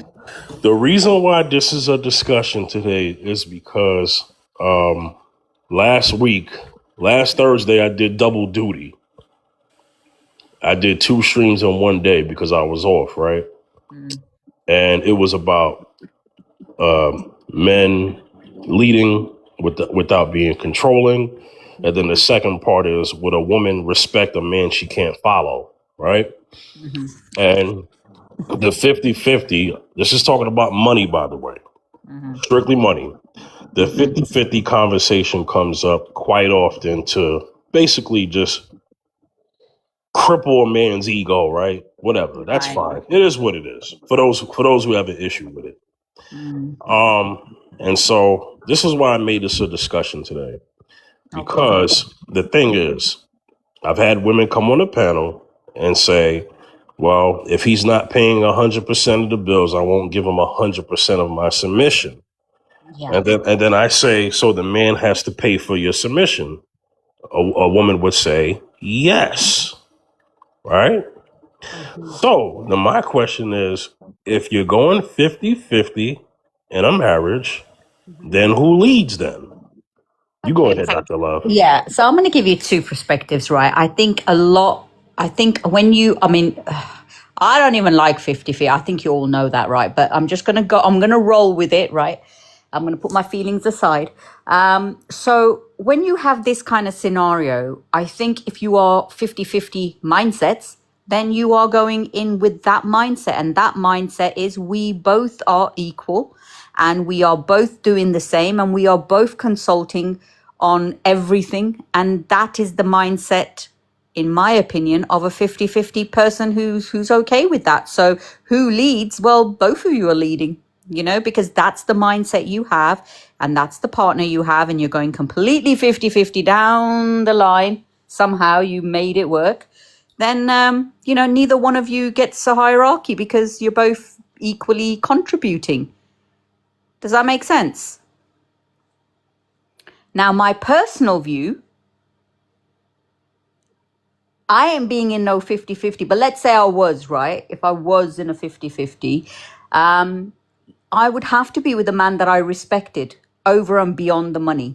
He'd have to be a leader in many ways. He has to bring to the table something where his morals, his values, his way of being is something that I admire. His brain, his intellect, his leadership skills. I got a problem, he fixes it. He just knows what he's doing. If I need something, before I even ask, he's sorted it. For me, that holds a lot of value, more than money does. So for me, if he's that kind of man, he's already won my respect, 100%. So then in that scenario, regardless of who's, putting the money in, he would be leading because he has shown me, shown me that he can lead. And like I've said before on your panel, I ain't following no blind man. And it's not about being submissive to him. Because, what is submissive? Submissive to me is being my little girly girl. And, he has an idea and I go with it. And if he has the capability of doing that, 9 out of 10 or 8 out of 10, I get it. He's not going to always get it right. But I can trust him. Then he's got my respect. And if he's got my respect, that's my man. I land. Thank you, Dr. Love. Thank you very much. I appreciated that answer. And you know what? I already know that about you, about the whole 50-50 thing. I said earlier that most women do not want 50-50. And when I say that, I don't have a problem with it. Like, I just have the topic, but my view is not fully expressed here. I don't have a problem with 50-50. Me personally, I'm not asking for 50-50 when I get married, but I'm also by myself. So, right now at this present time, I am a single man paying 100% of my bills as I should, right? Because I'm an adult, But when I get married, I'm not going to ask for 50-50. Is a contribution welcome? Absolutely. If we're smart. A contribution is definitely welcome. You know why? Because we can strategically retire each other sooner. How Do you know what nobody it is? thinks like that? No. Do you know what it is, Fifth, right? I've been questioning myself, right? Because I get the ick real quick, right? And I know that's probably why I'm going to be single till the day I die, right? I've accepted that from the Lord, that I may have to be doing the rest of my journey on my own. And I accept that because there's things that I just can't get on the page with. The minute a man starts talking like that, or I've paid for one dinner, now he needs to pay, that to me is a turn off. Nothing in me is working now. You've just literally pressed the off button. So in my mind, to me, that doesn't equate. But don't get me wrong, I am one of the kindest, sweetest person, and I know I'm saying it myself, but my love language is acts of service, right? That's my love language. So for me, to give, to do from my heart is what gives me pleasure, because that's how I show my love. So, if he bought something, let's say we both got salaries, he's paying the bulk of the bills or whatever, my money's going into an account where I'm paying for the holidays, or I'm paying for our retirement, or I don't mind that. It's just that conversation or that mentality. If a man holds it where he feels, that it should be, well, I did this and you go away from me. I don't want that kind of energy around me, because if you give, I give tenfold. I'm not going to tell you that though. That's something you're going to have to figure out yourself, because you'll see it in my actions, not what comes out my mouth. You'll see how I am as a person. But for you to still have that conversation where, you know what, I'm doing this. If you're sure, of course I'm pitching in. I mean, we're on the same team. But don't be making it skanky by having those conversations. I don't know. I'm weird, maybe. But that's my take on it. Well, I have a question. If you start to out earn your man, are you looking at that as a negative? It's not that he lost his job. He's still doing good. His salary goes up too, right? But it's just that out of the two of you, you have gotten hit with a big increase, right? I have a question. In that marriage, do you look at that as just a win for you, but also a win for the family? Are you asking me that question now? See, I've Yes, got to think yeah, about yes, ma'am, yeah. I've got to think about that as well. I can't be earning more than you. Ah, I can't. I don't know. I've not been in that situation, Fifth. Well, I have actually, where I've earned more, but you didn't know what I earned. oh Lord. So we weren't in a place where we're joint assets, because I've already told you my money's my money, your money's our money, right? So it never came into the equation. It never came into the equation.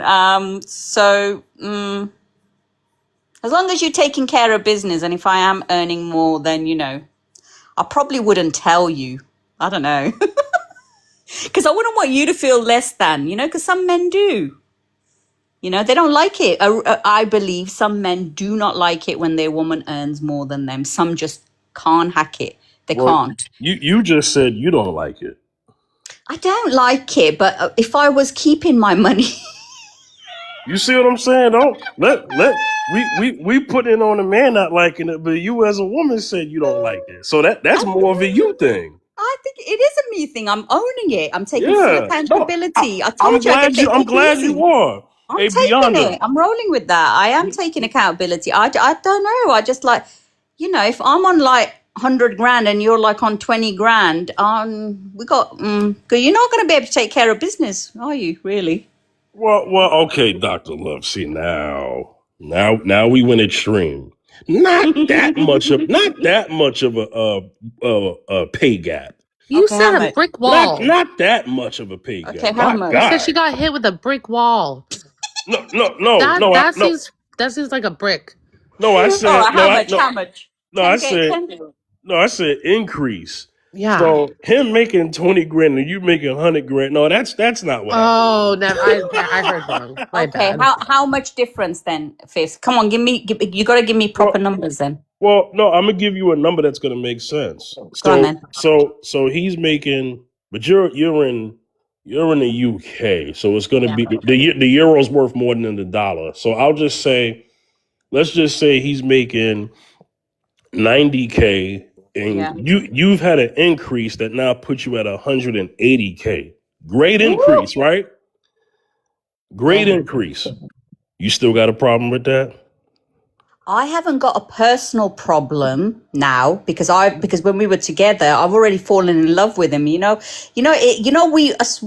going to say all women, right? I'm going to just talk about myself. We chat the most sometimes, right? But I know for me, when I'm in love, right, nothing's really going to change anything because I'm just in love with that soul. So I know I'm talking all big and chavvy here, right? But I think in reality, if I was with him and I've fallen in love with him and now I've got an increase, it isn't going to make any difference. I'm just chatting doo-doo here.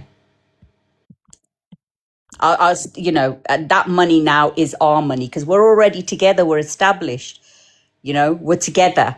And if I met someone new and I was on 180 and he was on 90, like I said, as long as he takes care of business, even if I'm on 180, I'm not pulling out my card to pay for that meal because to me, that gives me the ick, even though I can.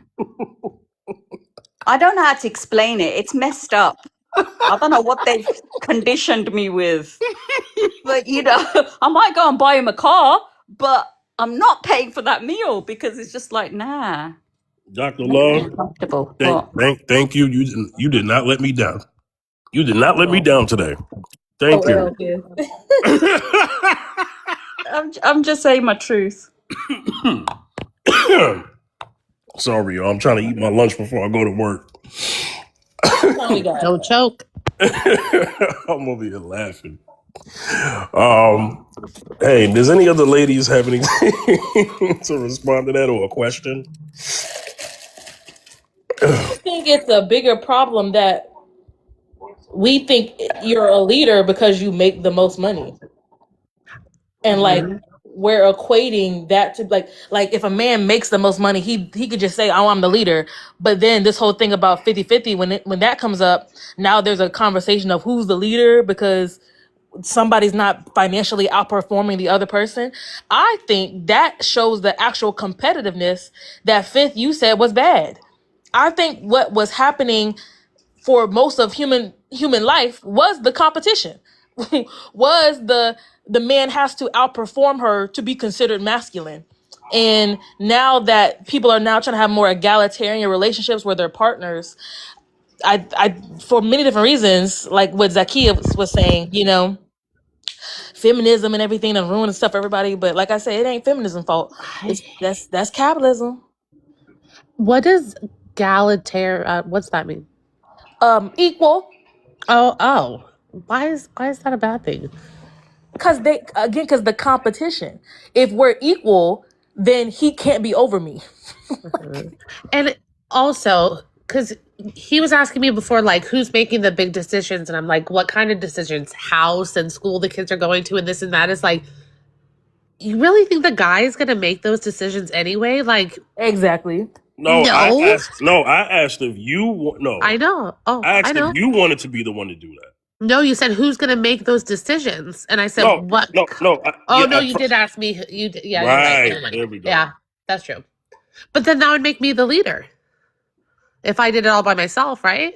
But women are oftentimes leading the household. It's Yeah. women who are the ones that are like, well, let me check out what school is better for the kids. It's the women Yeah, right. who know the names of the teachers. It's the women who are going to their doctor's visits, who know who has an allergy and who not, or who knows that little Johnny can't come to the pool party because little Johnny Why, Johnny? can't eat nuts, or she know, I can't make these kind of cookies for the child's class because this particular child got a nut allergy, right? It's the women who do that. It's the women who are making sure the homework is done. It's the women who are making sure people are eating every They have day. all their shots, But then doctor's appointments. equally, you see, if the woman is doing that, so she's the head of the house, let's say, the man is the head of bringing in the bread that she's cooking, right? So this goes back to the point I made some time ago. They both have equal roles, just different. I think her role's bigger. Well, I would definitely say her role is bigger, but I would So also do you say, want to trade? but I would also I say, have yeah, of traded. course. Being a Okay, married man is the best thing on this planet. Y'all let me calm down. Men get to have the good life, okay? Right? No one expects you to leave your job to go and raise your kids. You can go pursue your dreams as an individual and come home and still be called the leader. You cannot know what's going on in the household for most of the day because your wife is going to tell you what's going on and still be considered the leader. And you can still the protector too, and you're not protecting nothing. She is. She's with the kids more often, but you're considered the leader. I mean, the protector. That's the greatest job, or that's the biggest one lie, but also the greatest job on the planet is being a married man in this traditional setup because we all have to work. So nothing's being taken from you because you're at a job. You're actually given more opportunity to pursue your dreams because your wife is handling everything on the home front. And we hear multimillionaire men talk about how they were able to be more creative because their wife was taking care of everything else. I don't believe that the traditional setup is good.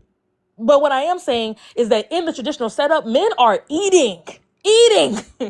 Well, do you know what? I just want to say, I hear what you're saying, and I think women have a very tough role because not only are our bodies changing, not only are hormones all over the place because birthing, looking after the home, looking after the husband. So I think our roles are massive, but I don't want to take away from also what the man has to go through because his pressures are different, and it's like goes back to that point where how are we measuring this, because we are emotionally carrying everything, and we don't get a day off.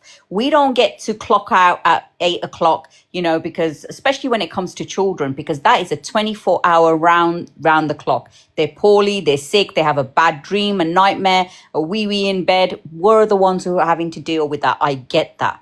Right. And our bodies are also changing. So that is another big transition that we have to go through. And then we got blinking menopause and all sorts of things.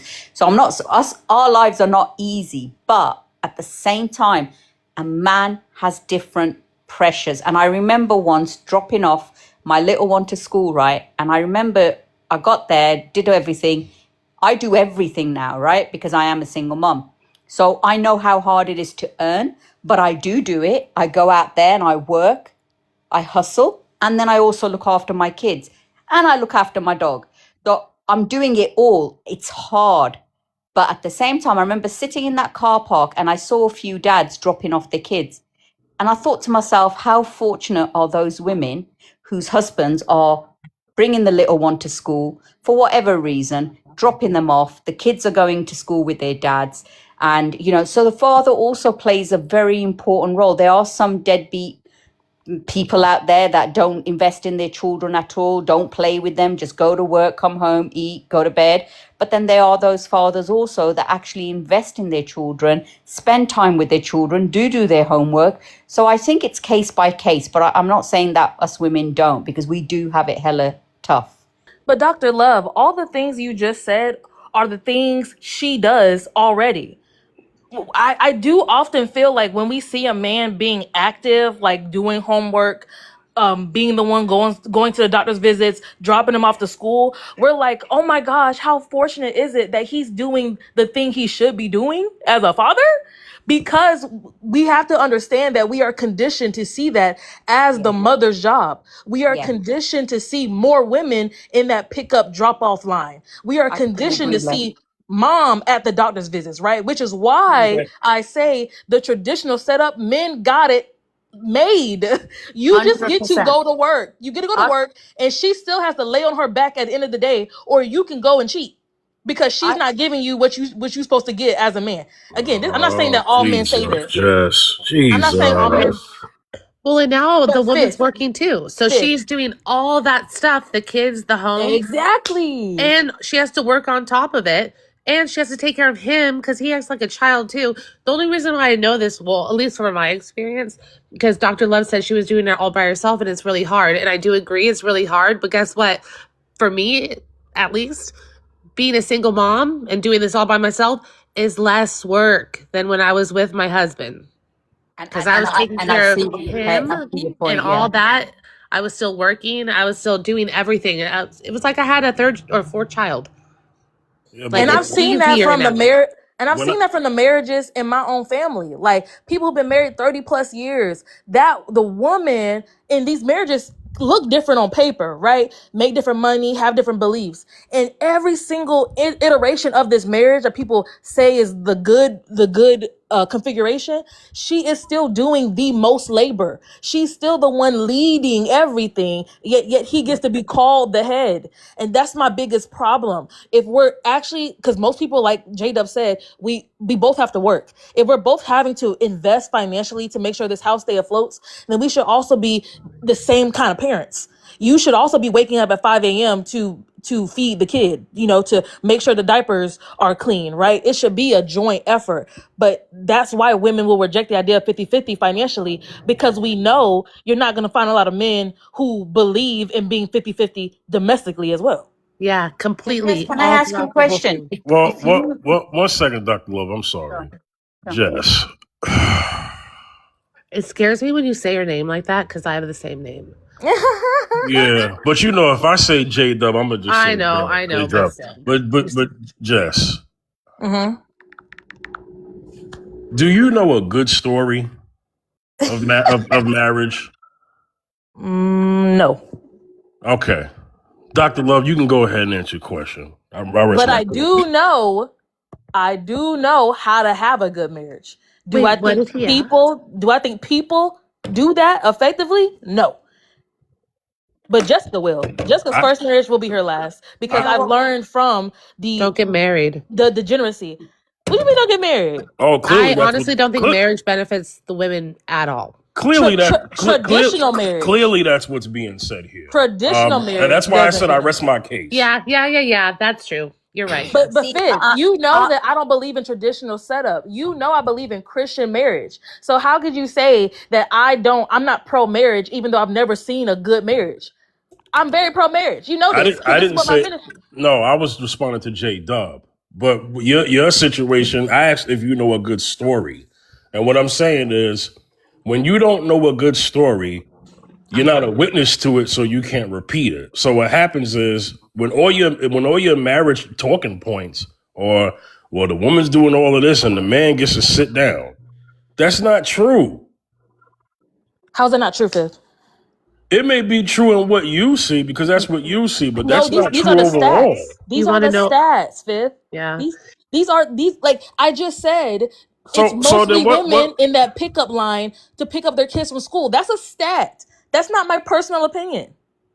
And like when you go to the grocery store, you see all kinds of moms with their kids, but as soon as someone sees a dad with their kid, oh my gosh, you're doing such a good job. It's always it's crazy.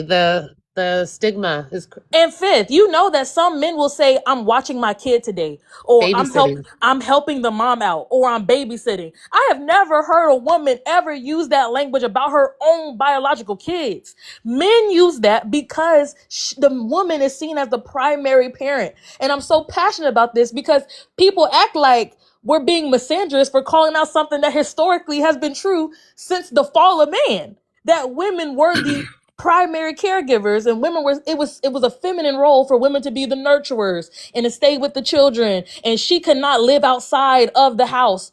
And the cult of domesticity that was pushed in the Industrial Revolution that said women own the domestic sphere and men own the public sphere. Like, we know this in our bones, but when people bring it up, somehow we're being anti-men. No, I'm not. I actually love marriage. I think people are doing marriage incorrect and they are adulterating God's most beloved institution. That's what I don't like.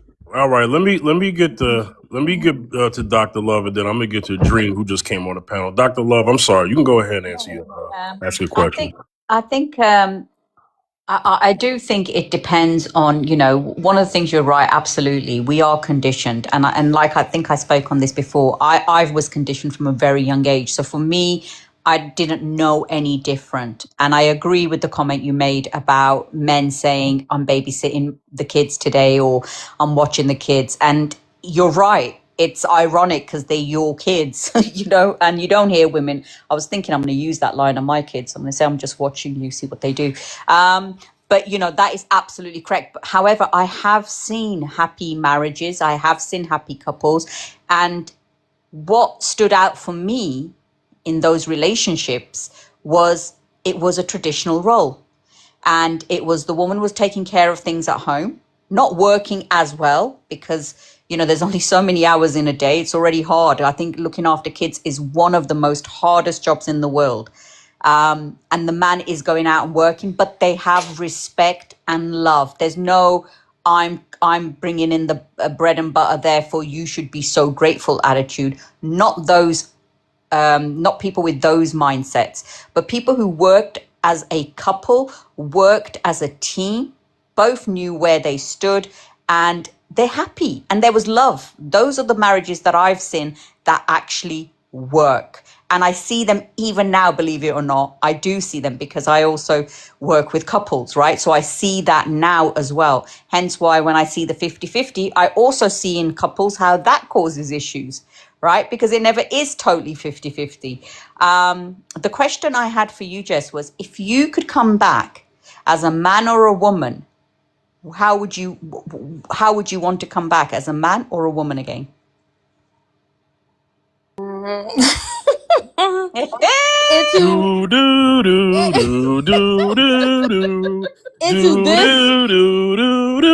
Into this era, in this year? Yeah. A woman. Every time. Yeah. Check freaking mate. Now go ahead and keep going, Dr. Love.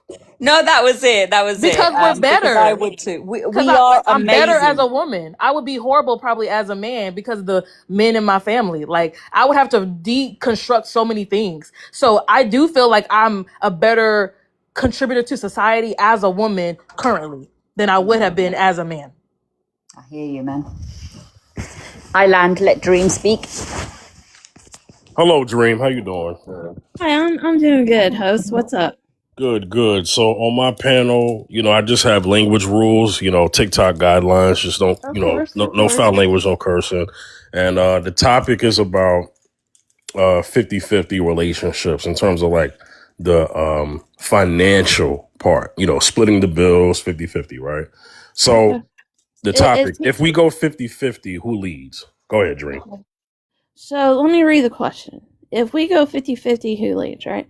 All right. So I'm working and I'm coming home and I give, are we doing this by basis of how much each party is working and then subtracting how much the bills are going, or is this like complete 50-50? I mean, you're just splitting it down the middle. You're basically financially both responsible for everything 50-50. He's not paying more or paying less. You're not paying more or paying less. Okay, because some couples are like, if he's making a lot more, she pays like based on her income. All right, so we'll go by your rule book, host. So, okay, so am I expected to cook and clean and give him smecks? Like, as a relationship? So I understand the nuance. Let me tackle it here. Okay. You're basically doing the same thing. So if I got to add that, let's do that. So because everybody has off days, if you're both working, you Okay. both come, you're both paying the bills. He has days off. You have days off. Okay. Okay. So the thing is, there's gonna be days when he cooks, cleans if there needs to be cleaning. Typically, the high traffic area is obviously gonna have to be cleaned the most, right? And vice versa. Go ahead. Okay. So, like, I would just give him money, and have my own bedroom and, like, just cheat. I would just cheat. I would just stay with him until I could find me a real man who could support me. And I think it's silly that I was with a guy who was making 100K. I didn't cook, I didn't clean, and I was just his, you know, I gave him emotional support and everything. And this was like over 25 years ago. Like, I'm not gonna settle for that. And he got with me with this half and half chick, and she cheated on him, which I never did with that. So, like, I just, like, for me personally, I think it's a joke. Like, I'm not gonna get with some brokey. Like, why, if I have to go and work, I don't have no respect for no man. Like, my grandpa and my dad and my uncles taught me was a man's purpose in life is to support his family, support his wife or his woman. Like, I'm, like, for me, it's like I have zero respect for any male who can't support his woman. It's like, then work harder. Like, if you need her money for anything, like bills wise, no, she might as well just stay at home with her family, date around, get money from men, save up her own money, and go buy her own house, and then, find some dude, like, later. I don't know. It's just, it's funny to me. I would never do that. I would rather get, I would rather be unalive than live in that situation. To me, that's, like, literally one of my worst fears in life, is to go half and half with a guy. Just, like, I would have no respect for him as a human being, as a man. I would just lie. I would not tell him nothing. I would stack my bread. Like, I would just be like, there would be nothing. I wouldn't even talk to him at that point. I'd be like, he would be responsible for his everything. I wouldn't do a lick of nothing. Like, I wouldn't be mean or disrespectful. I would just, like, wait. I would be waiting until I'd be moving out. My name would not be on the lease. I wouldn't have nothing in my name with him. And like, I don't understand at what point do women think that this is okay? Why, as women, do we settle for this stuff? And you know what? The research says that even like unmarried or like married women, no kids, like a dank lifestyle, they like the woman has like 7 to 12 hours of extra work because of a man. I've been hearing on this app, just by living with a man, women's income or expenses goes up. Like, men eat so much more food than us. So it's just like, where's the benefit for women? Because a lot of men get in situations, oh, it's 50-50, but a lot of them, no, they expect her to come home from work, cook clean and look good, do his laundry. And I never did that, even with my own dude back in the day. I would never do that. To me, it's a joke. Like, women, get some self-respect. Why? What benefit other than you're stacking your bread until you can move out and save for your own home? Like, I could only see it that way.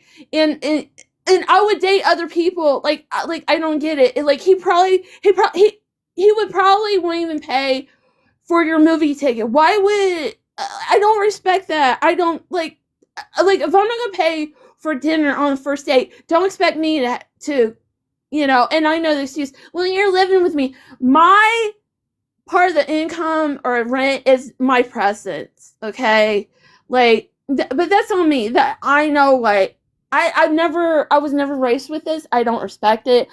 I think it's like women don't realize that we're still under patriarchy. We're still under white supremacy. Like, there's no benefit in support. You're just supporting this man until he can find someone he actually wants.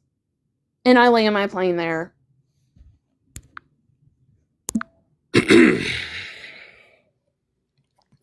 Wow. Hey, I'm gonna mute for a second, Dr. Love. I gotta just Yeah. give me 1 Think about second. me. You're Dream, gonna I mute? think. Went through hell. Yeah, me too. Me too. But you know what I was just gonna say? Dream, you said something, right, sweetheart? You said something about have some self-respect. There are Yeah, so that hurt many me too. things I heard in that introduction of yours, and I hear the point you're making, right? So I want you to understand, I get what you're saying. We can do so much for them, and maybe they just, because I just came off another live where the men were talking, right? And they were talking about, it got my blood pressure up high, but making out that all women do what you just said. They'll be with you and then they'll be sleeping with so and so and so and so and whatever. And there was me sitting there defending, saying, no, women are like this. I'm finding this really hard. And you've just said a whole heap of stuff, right? And I'm thinking, where, you said self-respect. So I don't even know how to word this. Girls, jump in, because I don't want to offend Dream. And she's got a point, I hear the point she was trying to make anyway. I think, at least for me, it's a hard pill to swallow, but it is the truth, because I really didn't have self-respect for myself. I didn't love myself until I left, and I decided I need to love myself more than I loved him, or put myself above that. But I think we could use better words, because words are powerful, and that could really, really hurt someone that hasn't been working on themselves, But you know what? Self-respect to me is for me, it's not sleeping around. It's not having someone and then just using him. To me, I wouldn't feel like I have any self-respect for myself doing that. For me, I don't know. There's a lot there. Well, I don't do that either. And I think two things can be true.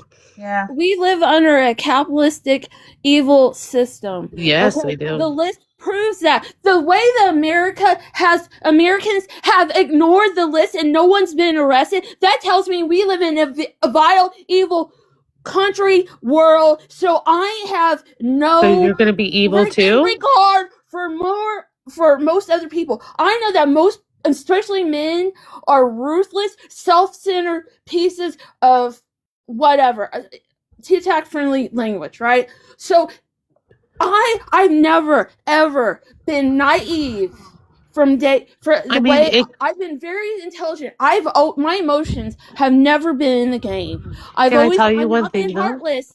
I've been neutral. And let me tell you something.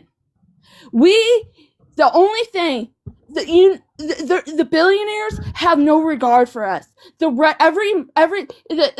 done scans, CAT scans on like really rich people, and there's something wrong with them. So the system that we're all living and trapped in, you expect me to have an ounce of not morals, that's the wrong word. Yeah, I'm it is sorry. morals. No, I think you're right. It is moral. Yeah, and I want to tell her something after. What standards? They don't even. They want here. They're trying to trick you. They're Dream. trying to take you Dream. away from.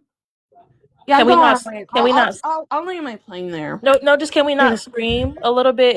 It is hard to understand you when your the tone is very loud. But we understand your passion, and I don't want to take your passion away. Can I say one thing? You had said that you weren't naive, and in some ways I can see that, but as someone who went through DV, you are very naive in that part. You could come across a man who they are really our biggest predators, and you treat them like they are throwaway trash or whatever, and you come across the wrong one, and it could be really, really bad for you. So I'm not trying to scare you or anything, and I'm not saying it's going to happen, but definitely have that in mind too. No, you know what? I've really done a lot. Can you guys hear me? Yeah, we can. All right.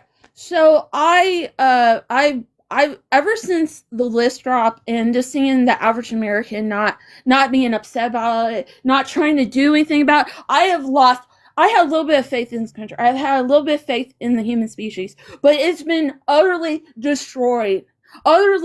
Whatever little bit of hope has been annihilated by the lack of care. No one gives a flying F, and you expect me to have an ounce of morality, an ounce of giving a flying F about anyone else but myself in the system who would take every last ounce of humanity, every last ounce of my body, my flesh, my blood, my essence, cuss this machine.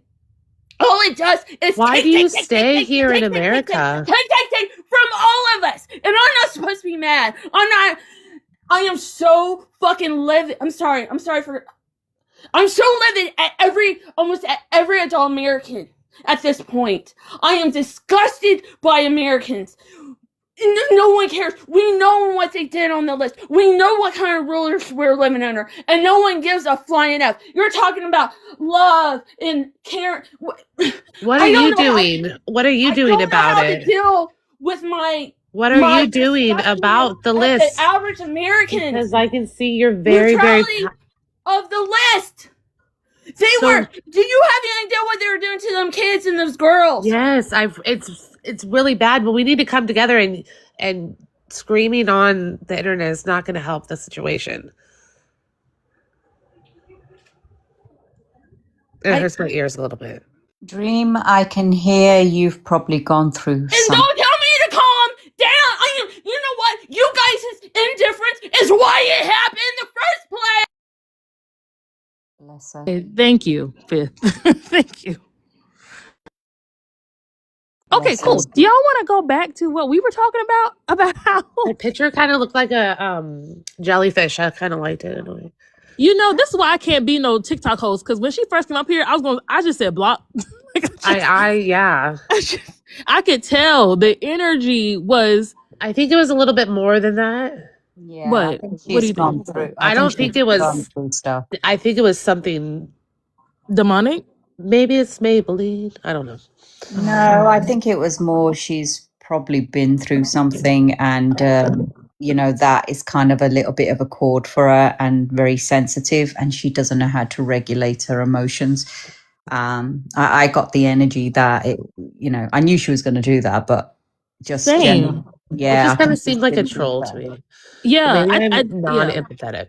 And we've all been through stuff. Like the fact that you've been so vulnerable, JW, to talk about that experience, that DV experience. Like you could crash out on TikTok, right? You have every right to be a menace because of I'm saying, like, if we were to take in the things that happen to us, right? A lot of us don't look like what we've been through. And so Thank God. I don't ever think that us using the pain we've gone through allows us to then inflict pain on other people. We then just become the oppressors. We're trying to battle. You know, we become the enemy that we're trying to escape from. I That's think why a I lot of hate when people times. say hurt people. No, not always, because I don't hurt people. Do you know what? I think that young lazy, that young lady was the classic example, you know, because I do believe hurt people of that demeanor because they haven't worked through this stuff. So they don't do any different. People who've healed won't hurt others. I Does don't that know make because I've sense? been I'm not sure because yeah, I don't fully I agree somewhat, but not I don't think everyone. Well, Yeah, do you that's what I think mean. people will hurt somebody just because they're not hurt? Well, I mean, there's so many kids who were hurt when they were little, and it's like they grew up to probably be traumatized again by another situation, and they didn't grow up to hurt people. You know, they hurt themselves more. But so they were hurt then, right? If But they weren't the hurt person who inflicted the first pain on them, but they then became the oh, pain that they inflicted uh, on other people, right? no, because they got no, like they were victims twice.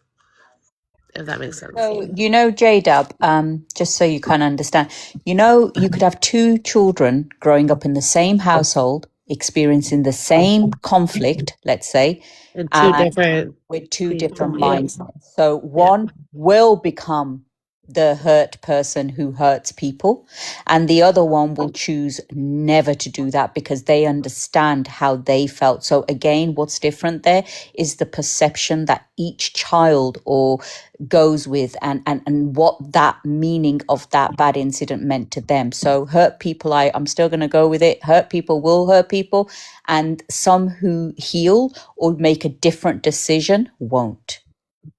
Yeah, because I don't think that when we call them hurt, that it means that, well, I'm trying to say the opposite, right? That you can be hurt and still not live inside of the hurt. The people who will hurt somebody are still currently living inside of the hurt.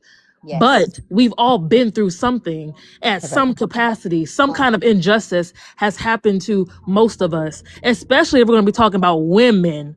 Yeah, Some kind of injustice has happened to most of us, right? And so if we don't heal from that, we do become the oppressive power in another dynamic, whether that be with our kids because we haven't healed, so now we're being super aggressive with our children, or with another man, or with our boss, right? We haven't healed, so now we can't relate to other people and we can't engage in healthy relationships, right? That's still a hurt person hurting yeah, somebody else, but it's that's not true. necessarily like I'm beating you up in the street, you know. But I That's do. what I was thinking. So I'm like, There you that's. go. But I see. I see your guys' point. Let me say something real quick. Can y'all hear me? Mm-hmm. No. Yeah. Yes. Hello, you Okay. take it down. Okay. Yeah, I can hear you. So I had to mute up because I had to get ready to leave the house. All right. I heard everything. She was going off the rails. I felt like talking to women would help her a little bit. Here's why I disconnected her. Because she was going to turn on y'all too. If you were listening very closely, her anger was going to be directed towards you ladies on the panel. So I stepped in as the responsible adult. Y'all are all responsible, but I do control the panel because it's my channel. And I had to get her out of here because if I didn't, then it would have got worse. So that is a classic example of treat people as people. They don't just be on cold with her because she's a woman.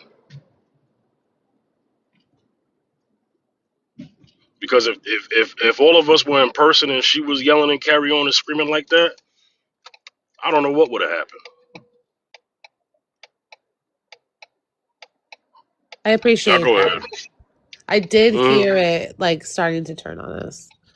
yes. Why would you take that? Why would that be your? You know what? I'm gonna let you live. Wait, what? 'Cause I No, don't. no. J Dub understands it. Okay, Dr. I Love, don't you saw what was understand. happening. Can y'all?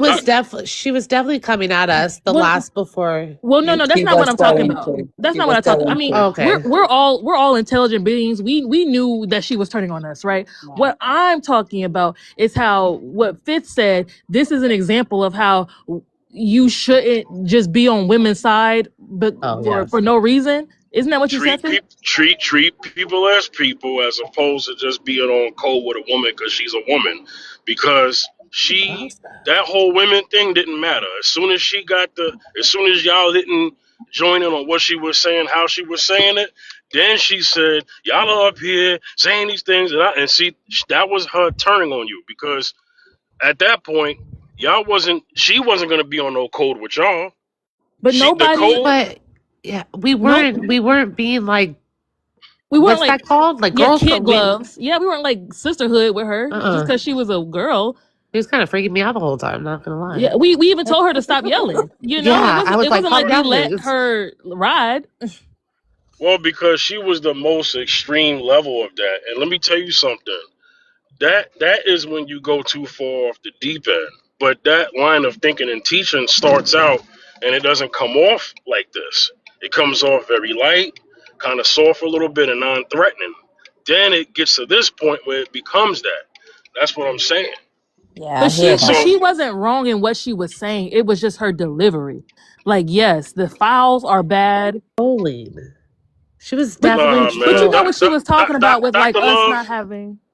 Do you No, I like mean hey, that? Dr. Love, she was Dr. Love, saying things. I know I'm not crazy. I know No, I'm no, not no, no, crazy. no. She was saying things about, see, the bits that, where I kind of see where she was coming from. Don't necessarily agree with everything because she's experienced stuff. So she's coming from her own experience where she's saying, men are selfish, they think about themselves. I'm not going to disagree with that because there are some men that are. It's about what they want and it doesn't matter what anyone else wants. I've seen that, I've witnessed that, I understand that.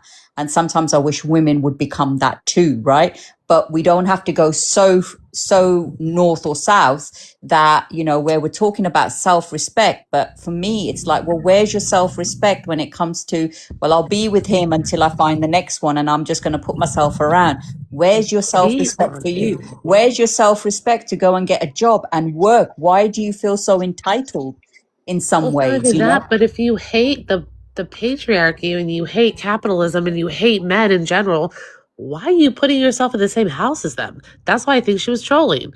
Why are you like you could get hurt? Why are you cheating on them? Why are you putting yourself in danger? Like they're dangerous. You think they're dangerous. Why are you there? That's why I think she was trolling. J Dub, what's mansplaining? What does that mean? A man explaining something that we already know. So a man explaining something is mansplaining automatically? Well, that's the wording. All right, Dr. It's Love. something we already know, though, Fifth. Yeah. That's that part. Well, then, and I know. love that you took her off and you could see that, and it was, you were, but we couldn't take her off. We can't mute her. Or at least I can't. I can't mute her. I can't drop her.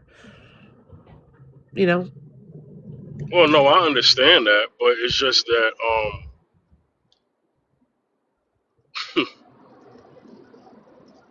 Oh, look at Coco. She's my friend. She's really cool. I know her from another panel, but she said it's like when he explains something that we already know, but he's explained it in a way that he feels we need it broken down, and because we're women. Do you feel like we're less than you and you have to guide us? Nah, but if that's what you thought, I mean, that's cool. No, I didn't. I saw it as you saw what was going on. So I think we all recognized what she was doing, but I think you saw what was going on. You let the panel deal with it to see, if we could maybe have a conversation with her. And then I think you saw where exactly she was going and you cut her off to protect us because you didn't want the live to become all cacky and like us women can't do. Thank you, That's Dr. what I Love. think. I'm so glad you saw it that way. Thank you. That's how I saw it. And I Thank said you. thank you for that, Fifth, when you did it. She did. I did too. I said thank you And twice. yeah. Once in the comments, once up here. Yeah. All right. So, Gracias. what's women's splaining? That's not a thing. Oh my gosh. Fifth. I'm just asking There's No. girl math though. on my panel it's about fairness, right? So I'm just asking what But women's splaining is. That's all. everything doesn't Women's. have the same impact though. So I'll think of some women's things. splaining. Well, go Women's ahead. What splaining would be is like women's splaining? teaching her children the ABCs because the men's not there. She's like women explaining it to them. So when it's women's splaining, it's positive. I'm just joking. I don't think there is a women's splaining. Nah, there's not. I think it's in the dictionary too. The mansplaining. You can look it up. You just made that up. I I'm, did. no, I'm just checking where y'all at. I'm just trying to see if y'all being 50-50. You're funny. You're funny. And what That was was your very verdict? What was your verdict, Fifth? The verdict was it's 80-20. On whose I'm side? 80, right? We're 80. Yeah, the women are the 80 and the men are the 20. So Hey, can I just say to Dr. Love's question, I would like to be a white man for 10 days and Yeah. And give I'm going to be her trust fund baby. yeah, and then I'll go back to being an illustrious black woman culture creator, the Why for spice of 10 life. days? Why for 10 days, Jess? I think I could do a lot. I don't want to get too racist, racist in that time. I don't want to start becoming like a Drewski skit where I start thinking, because the audacity of a white I man. feel like take advantage. That's what I'm saying. If I could just have the audacity and the privilege of a white man for 10 days, I could do so much good. If I could even be like Elon Musk, I would sell all my possessions. I would cure hunger. I would do so much good, and I would become a black woman, and I would just, take in the fruits of my labor. I feel like you need like a Harry Potter cloak that like you get could into places. you could do that now. You don't have to become a. As he says it as a man. Oh, here we go. Fifth, the mansplainer. This is a sensitive time. I ain't even finished my sentence. No, I just says you're talking to women, but like as a. And he still didn't answer me. The Beyonder. I asked him, would he rather be a man or a woman? And he said, "We're not talking about stupid fantasies." No, it's not a fantasy. It's just a question. What about you? Would you rather be a man or a woman? Who, me? No, him. Oh. Fifth? Yeah, I'm sorry. I wouldn't change a thing. Okay. That's what I thought. If God said, "I'm gonna send you back to Earth," I'm still gonna want to be fifth. I wouldn't change a thing. Earth's gonna be gone for eternity. When I said it, I was a problem. No, you. It's not a problem. It was just checkmate. You was doing all this, men that, but you still want to come back as a woman, which is fine. But I'm glad you said that. your reason is because I think being a woman is better or easier. That wasn't my reason. I'm not the one who had the question. Well, no, because you said checkmate, and what we were talking about previously. Checkmate. Because even though you don't like, even though what you said before is what you said before, you still wouldn't change it. You still would want to come back as a woman, meaning that you don't want to. Oh my God. What? I'm sorry. I'm on the road and this guy drove through a red light, and wow, that was scary. Oh my God. Okay. That was scary. Okay, hey, this is why you got to pray for safe travel and mercy, because you never know. You almost got T-boned? No, well, he almost hit a woman. No. How about that? Oh, it was a female driver. Damn. Anyway. Of course it was. Lock her up. Right? J-Dub said, of course it was. You know what, J-Dub? You know what? You all right with me. Were we not all right before? LOL. And guess what? I don't have to mansplain. Well, Well, you actually just did. can you mansplain why you said checkmate again? Because I know why you said it, but I would love for you to address it. Because just the romantic, you're also just the feminist. Mm-hmm. I am And even too. and even though the feminist wants equality for the smexes and talks That's about men having all this privilege, yeah. you still want to come back as the woman and not of privilege that you Have say that all men have. Yeah. Because Have you seen a man's hairline?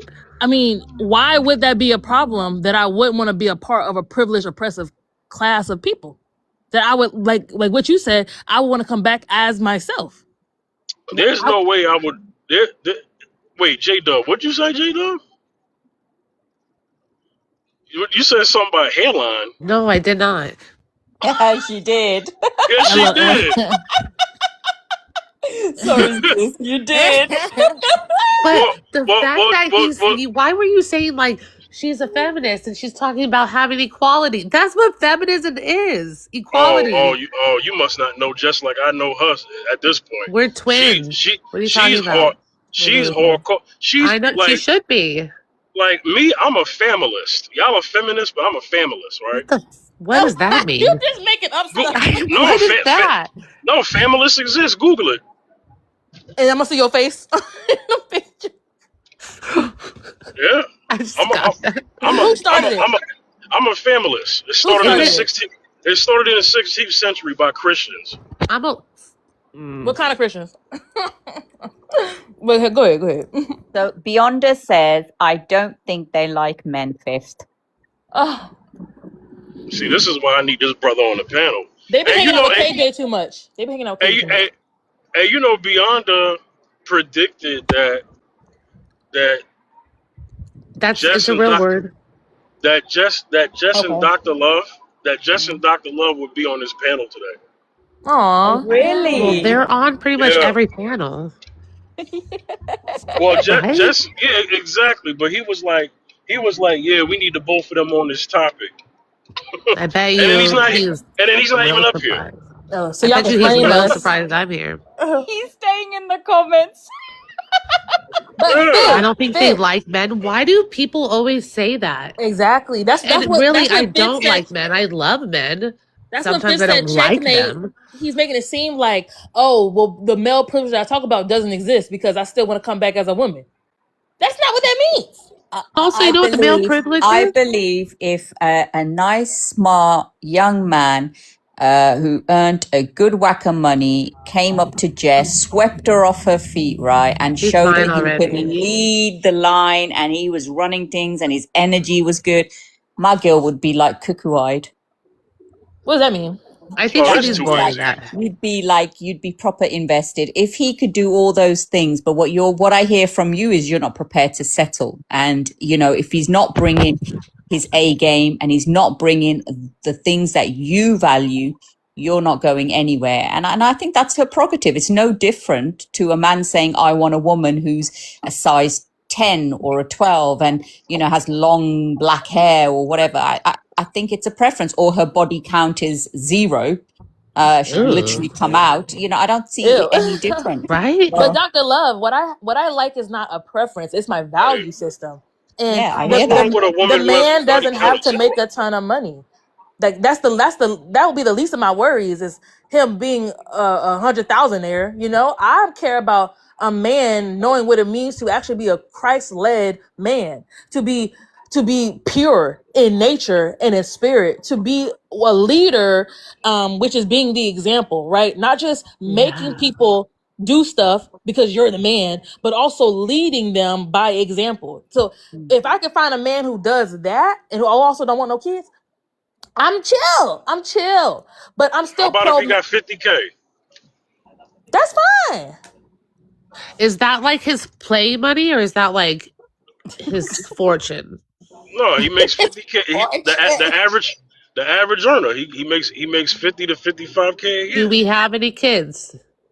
I'm Actually, No, not yet. I Not think that's yet. way less. Not In yet. California. Yeah, I'm good. Yeah, 50K, that's fine. Well, you know, North Carolina, you need a minimum of $75,000, and I looked this up. If you're just one person and you want to have one vacation a year, and you want to be able to have your kid be in one sport, and Yeah. be able to feed them and take care of like medical stuff, you need to make at least $75,000 by yourself. Yeah. And in California, where I'm at, it's 109,000. But do I make that? And I have 3 kids? No.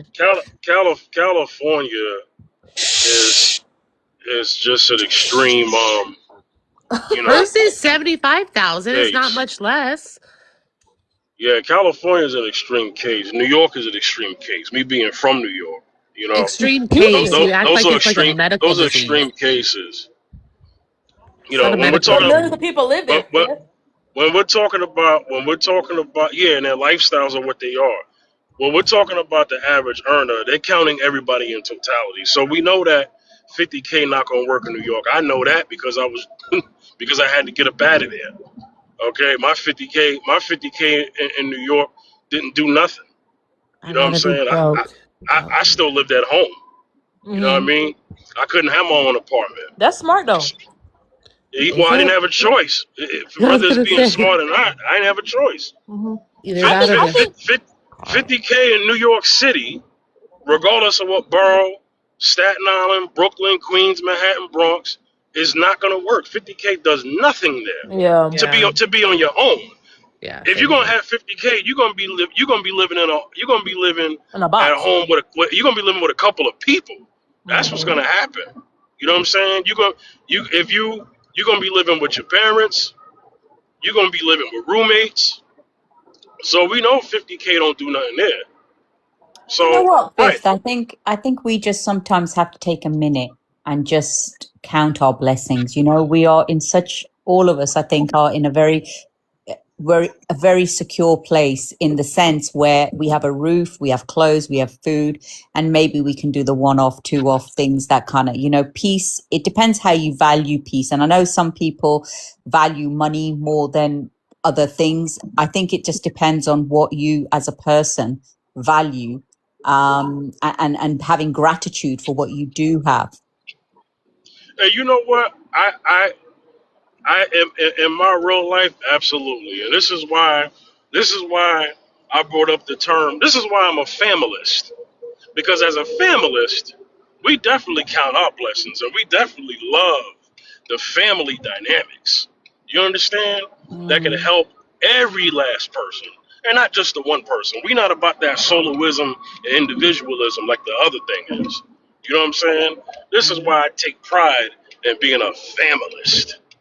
You know what I'm saying? Shout outs to the familists who understand family, who understand group economics. You know, who understands community. That's what familists do. You know, 100. What we do is for everyone, not just for us. We're not looking at the next person. You know, why you ain't got more? No. We put our resources together, and you know what? I'm kind of somewhat jealous of like some of the families in America that come here, and the one goal they have in mind is for everybody to live in one house. There could be like 10 people living in one house, right? And they could do that for probably like a year. Do you know that after that year is up, each of those family members could buy their house if they do things right?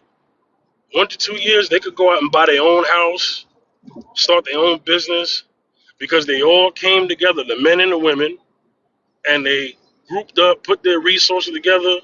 They wasn't talking about competition, you know what I mean? Because they're a family and they empowered each other.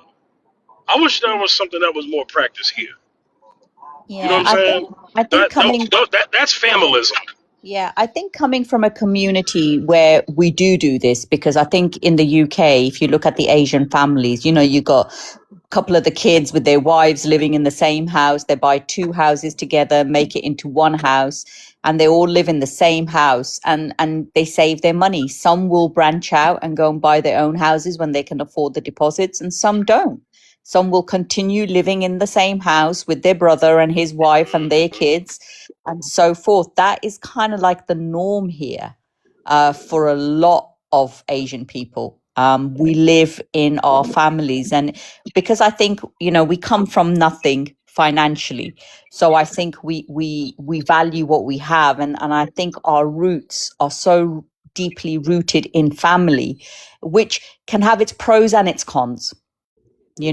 It can have its pros and its cons, Yeah. because that's not an easy life either. Fifth, it's very difficult also. But we do what we have to do. It is. It is. But I'd rather be. I know everybody doesn't do that same thing. But the best thing to do is when we are doing something and we also get our wins in life. It's not just for us as the individual; it's also for the people around us. Because I've seen people more blessed when they share their resources. I'm not talking about people freeloading. I'm not talking about that. But I've seen people more blessed in life when they actually, are able to gather their resources with people, share them, and affect people in their family and also their community. I've seen that, When you give, you shall and get. right, You know. right, right. So, it's like a lost art, I and get that. when it comes to family, right? And this is just how I look at it as a man, right? Me and my wife, right? Like, I'm not married, but if I was married, right? If a big opportunity happened to me, the opportunity is not just for me; it's for everyone. Like, Everyone if I get benefits. a promotion, right? I'm gonna say, if I win $1 million, I'm gonna say, baby, we won $1 million. You see what I'm saying? 100. But then there's You also know what I those mean? people who I'm don't think a like that. That's your thought, isn't it? There are people and right. there are men out Did there I that don't think like that. did I hear a milli? What did he say about $1 million? Fifth won $1 million. Huh? On I the said, lottery? I said me personally, because I'm a familist, that when I come to my wife and I say I won $1 million, that means we won $1 million. Well, You know what I'm duh. saying? Like, there's no I. Well, of Well, course, duh. well, if you're married, but technically you but can't say I, because it's theirs too. hey, I've had women come on my panel and say I. So Well, they're I don't know. I don't not know if very that's smart, universal. I don't because know if that's it's theirs, universal. theirs, theirs. If you guys are married already, it's theirs too. Now you know that's universal, because Hey, if he divorced her and she put any money on her home, or if he put any money inside of their home, they can split the equity 50-50. Yeah. Even if it was her property when they got married. So men have the same rights. Yep. I'm saying, me personally, when I win, it's we won, not just I. Yeah. You know what I'm saying? But I've had many women come on this panel and Who's say the many women? that there's been many women, J Dub, I need names. that Detail. I forgot some of their names because there's so many of them, and I had to kick them off. But I mean, come on the panel and just disrespect the heck out of their husbands. You know what I'm saying?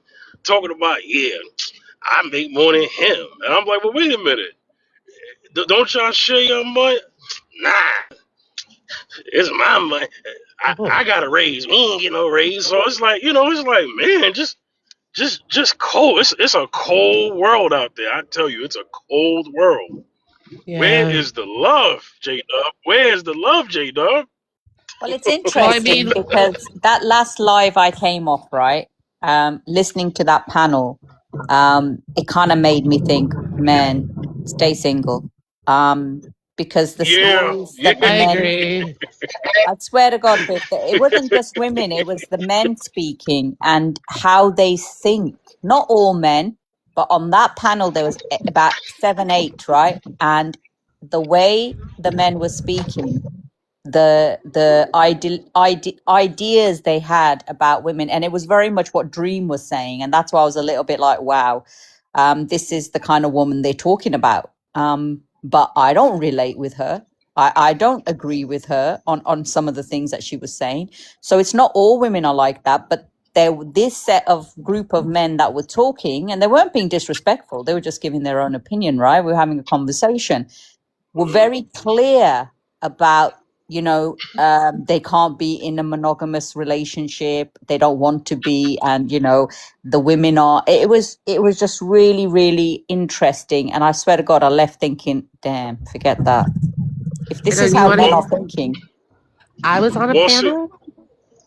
You can go. go I'm ahead, go sorry. ahead, J-Dub. Go ahead. No, it's okay. It's a little story. You can go. No, I was gonna say that a lot of stuff is like rebuttaling to what someone says. So what happens is that everybody wants to get theirs off, right? Oh, well, you said something about men, so now I got to say something about women, so we could, you know, reciprocate that same energy, right? That's what typically goes on. But then there's people who are just who they are. You understand? 100, but There are they gave people. a scenario. They gave a Uh, scenario. Say, for example, you're in a relationship, right? You're with a woman. He actually said it was the man. So the man was in a relationship with a woman for 6 months. They're getting on really well. He moved it to a year a bit later, changed the goalpost, but they were together for a year, let's say, and then they got this massive holiday booked where they've been planning this all year, blah blah blah. Then just before they go, he tells her that he was unfaithful to her a month into the relationship, when they had both determined they were exclusive and it was just them two, but he went and slept with one of his ex girlfriends or baby mom. So he slept with one of the baby moms, right? But then he was honest with her, and the question he was saying was, would you forgive him and stay, or would you end the relationship? And I said I could forgive him, but I would never trust him again. And and then the other women were kind of similar as well. And then he was saying, but forgiveness is in the Bible, it's, we should forgive. I said, yeah, I can forgive, but I can't trust him again now, because he broke, to me, a promise. And how do I know he wouldn't do it again? I don't. And I'd rather walk away than to be sitting there 24/7 wondering if he's going to do it again. I deserve peace. And this whole thing went around, and that's where they were saying, yeah, but women do it. They've got one here, one there, and it just went from there. So yeah, it's so annoying when people cherry pick the Bible. Like, yeah, forgiveness is in the Bible, but also he just said he cheated with one of the baby mamas. Why are you having kids unwed? And why are you Period. not with them? Like, you shouldn't be with anyone else. It says in the Bible, divorce, commit adultery, you're not supposed to get married again. Like, don't cherry pick the Bible. It's dumb. Also, you committed sexual immorality against this new partner. So, in what world would she be obligated to still submit to anything you got going on? 100. And you still lied. And you lied. And to me, I think it's very different. You having like a work wife, work husband, like that What you is that? just let the yeah. person. Come on. That's a woman thing. I don't know what that is. Well, no, men have it too. Sometimes men will be just. I mean, I used to work in construction. Married men would flirt all the time with me, right? And again, that's not the same thing as. Well, it is. It is. It was consistent flirtation from married men at this construction job I had. But what I'm saying is, even though I still believe having a work wife, work husband is cheating because you're being emotionally unfaithful, you're being emotionally intimate with another person, you're probably being romantic with this other person. I still think that there's more layers to you physically cheating because you had to go and get a hotel room and go to the bank and get cash so your wife didn't see the transaction on the bank statements and you had to go and set up this time. It's just so much more insidious to me. And they were also telling me that, the fact that he was honest. And I said, yeah, I can respect someone's honesty and, kudos to them. But at the end of the day, you broke something that is going to take so much time to repair. And the question comes, after being with someone for a year, am I going to invest the next 5 years trying to repair a broken glass? Or am I going to walk away and keep my own self-respect? Because I have the same values I hold for myself, I hold for you, right or wrong. But if I'm not going to do something, I do expect you not to do the same either. It's not okay. That's for me personally. And I can see what they were saying, but they were saying that, you would have never found out. I'm like, men give away clues. When they cheat, they give away clues. Women have a sixth sense. We intuitively, if we've been with someone long enough, we can tell when their behavior changes. We can tell when they're looking different. We can tell when they're being shady. And he was saying, no, there's no way. Those are old dated 10 years ago strategies that men have become much more. I'm just sitting there thinking, damn, you might be right. Like, why is that a good thing that men become more easily able to cheat and like not get caught? Like, you should be disgusted as a man to say that this is a new age of man who is now able to cheat better. Instead of, and then you really think that you're never gonna go back and have sex with this baby mama again? That's why it would be hard to date a single dad. Exactly. Because that's what they do. No, that came into it as well, how they wouldn't date a single mom. That was also in the group. And then they also said, they're just hypocrites. That they also said, who are they cheating with? It's women that they're cheating with. So if women have such a problem with cheating men, then why is it with women that the people are cheating with? And some women know that they have a partner and they don't care. J Dub, just because you yourself wouldn't go back doesn't mean that women don't go back. Women do go back. There are women. Correct. No, yeah, I know. But like the majority, there are women who do go back. Yeah. Yeah, majority. Yeah, of course. But if the mom would tell the dad, "Come back," he would go running. Exactly. Yeah. It's wide open for you, Daddy. He would be on the next. Open legs, open arms, open door. Just joking. Literally open door. I mean, because like I know. Look, women are being way more vocal on social media, and thank God for that because now we get to see what they really think, right? The women are cheating just as much as the men. Yeah. So I understand that for a very long time, cheaters was basically gatekept by men, but women cheat almost. I mean, the numbers are very close. Very close. It's like 48 to 50%. Thank you. I'm glad you just look it up, Jess. Jesus Christ. Anyway, what did y'all see? Back to the conversation. So the thing is that women are just as susceptible to cheat as well. You know what I'm saying? And this is why there's also more women though in the world. Well, this is why I jumped in is because it's when you watch the Maury show, right? There's actually a stat on this, right? The Maury show has more men not being the father than the father. So this whole thing about men only cheating is crazy. You know what I mean? Because how is it that on Maury's show, every time you turn around, you are not the father, and she got multiple men up there? But you know what, Fifth? I don't know. I feel like I can't. And it's not. And it's not all. I'm not saying all. I'm always delineating. I'm very careful with that. So I just want to make that sure. Go ahead. I know, but you know, it's hard because when you hear stuff like that, right, you can't say they're wrong because they're not, right? Because you're right, women are now, you know, or maybe they were always doing it, cheat just as much. I find it very difficult to understand it.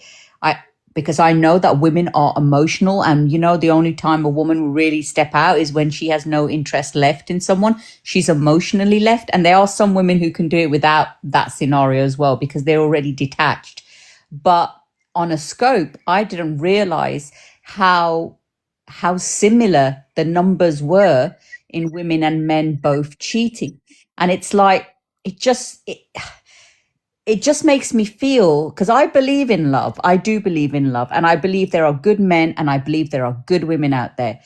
It just really disheartens you. And I don't know if social media is doing this to me and taking me out my little balloon, which it probably is. But it makes me quite sad, because if this is the reality of 2026, you know, women are becoming much more powerful in ourselves, where we're not needing men, and a lot aren't even wanting men.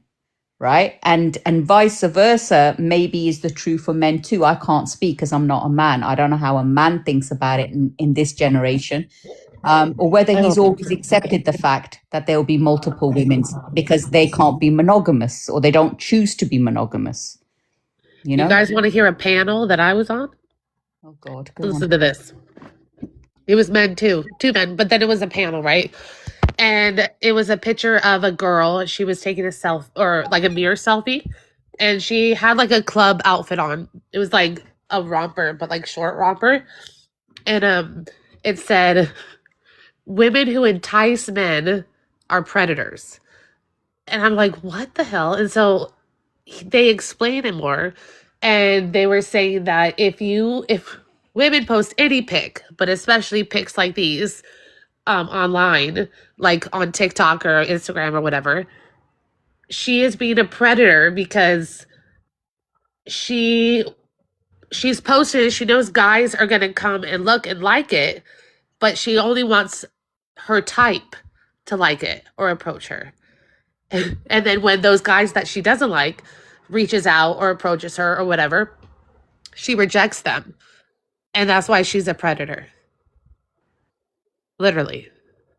Well, that's And they were quite arguing this. interesting, because I think whether you're posting a schmexual kind of picture, a sexy picture, You're definitely thirst trapping. I'll Well, tell you yeah, that. that's what I was saying. She's seeking attention, but predator, that's not what that is. Like, words have meaning. Yeah, I'd agree. She was all covered both too. sides. Like it was like shorts and a halter top. She was covered. She wasn't like, I don't know. It was wild. I was just gonna jump in and say I'm a predator too. You know, you just gotta watch out for it. Uh-oh. But you know, predators are stronger than the others. So it's like, I guess women are stronger than those two guys. Now, I said that a man who cheats on his wife is a predator. And everybody jumped down my throat in this panel. And I'm like, how is that different than a man, anybody, right? It could have been the wife who went out and found somebody vulnerable to cheat on her spouse with. But how can we not say that the person who is causing harm to their covenant is not a predator? Being emotionally unfaithful, physically sexually unfaithful, causing so many problems is not a predator in their marriage. Jess, who jumped down your throat on this panel when you said that? Everybody? I was gonna say probably you. No, it was on a different panel. It definitely wasn't me. Oh my gosh, remember that guy who was on here and was arguing about how all the women got LLC super fast and it made it hard for the guy. For the men? Oh yeah, he was on another panel that I was on. I was like, oh my God, I had to get down because I couldn't do it. Getty, He followed me into something else. Oh my gosh, I don't understand. Hey, for the new person, person I let up, is your name Lex? Is it my Lex? What is it? Oh, it's Miles. Miles. Oh, okay. It's just the way the thing is. Hey, Miles, what's going on, brother? I just I got rules up here. Just TikTok language. All right, just don't curse. Just chill, okay? All right. So the topic is, and this is just talking about money, right? In a marriage, Got it. just financial. Yep. If we go 50-50, who leads? Go ahead, Miles. If we go 50-50, I still believe that the man should leave. I'm sorry to the women. I'm sure they got their jaws dropped, but I still believe the man should leave. For the simple fact of the man's capability and just his makeup. Like, we're made to lead. We're designed for that. And I don't think a dollar amount could, change that. I don't think.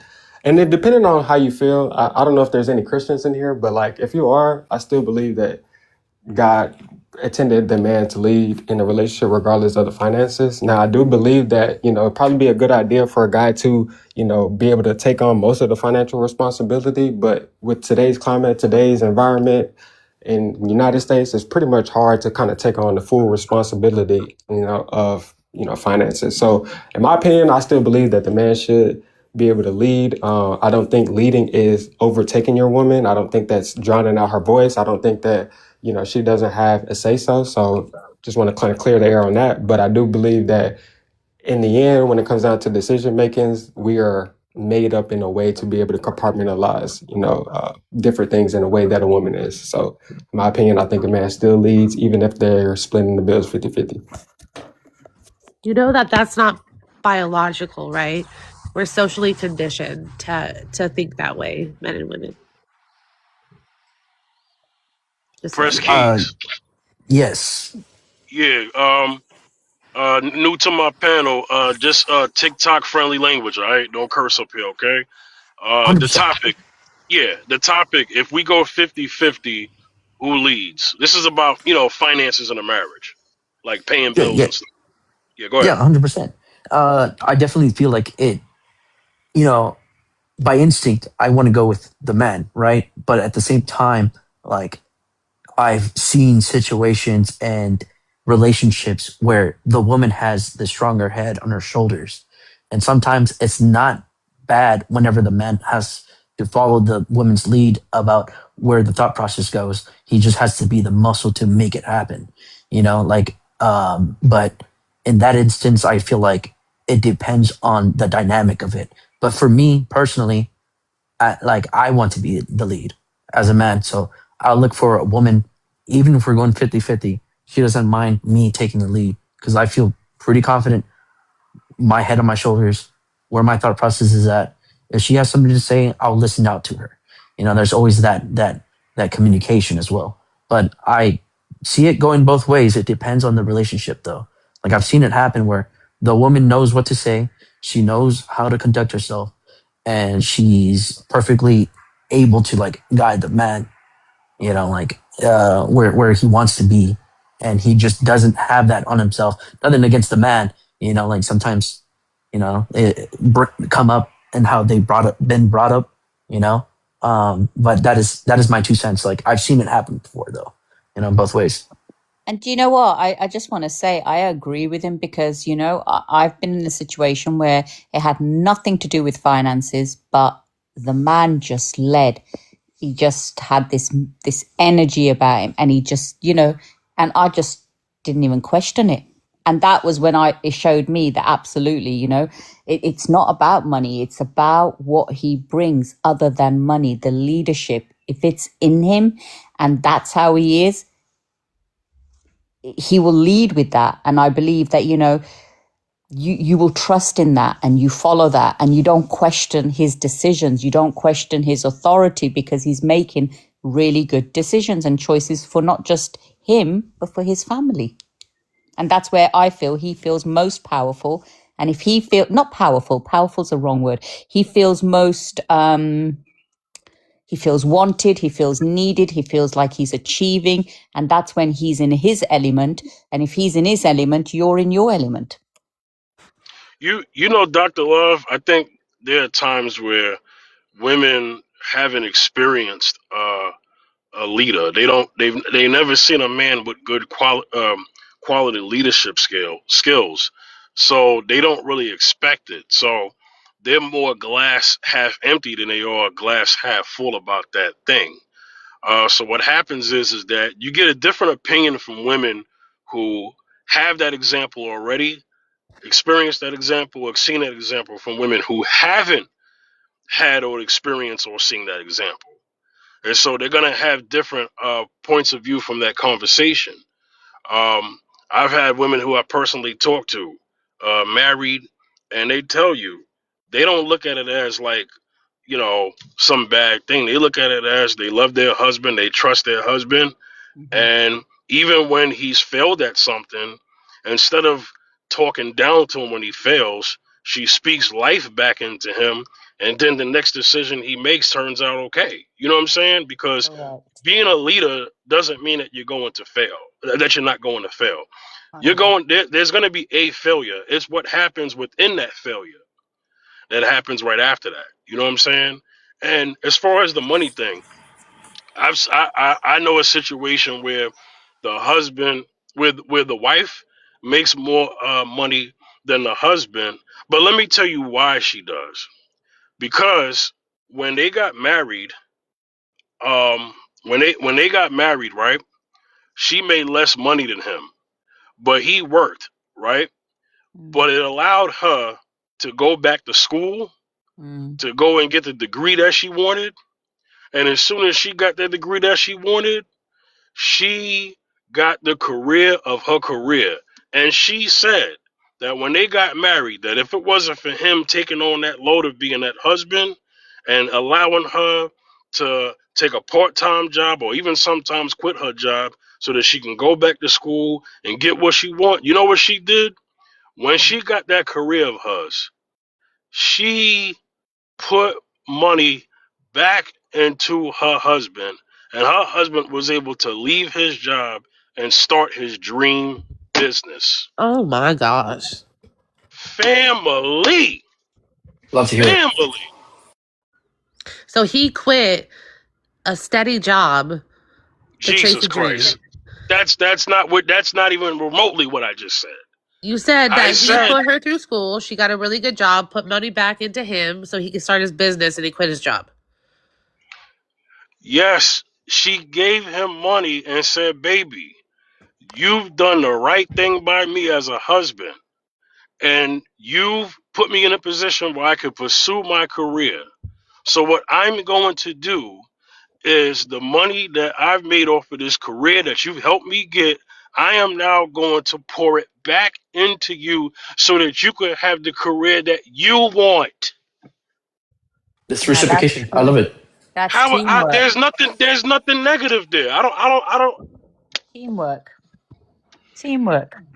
I'd like to add in like a little bit of a experience on my own with someone that was like a little bit more on the like the leading side of things. You know, I was dating a girl that she was very in her masculine energy about things, and you know, like it took me going like like having that relation with her to understand that's not what I want.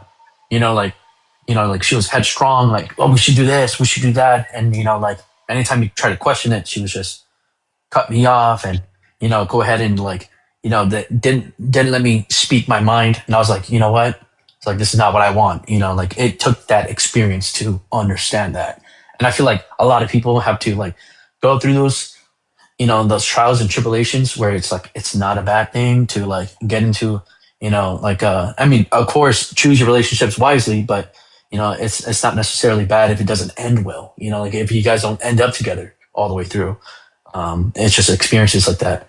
If you feel something that's off, I feel like it's if you've put like a lot of thought into it, you have every right to walk away as long as you bring up the idea of like, hey, I don't appreciate this. I don't like how this is like our relation is.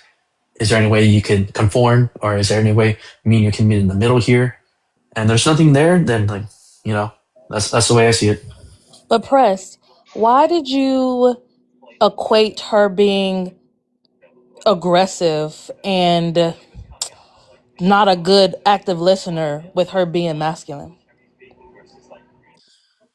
Yeah, so it comes down to like like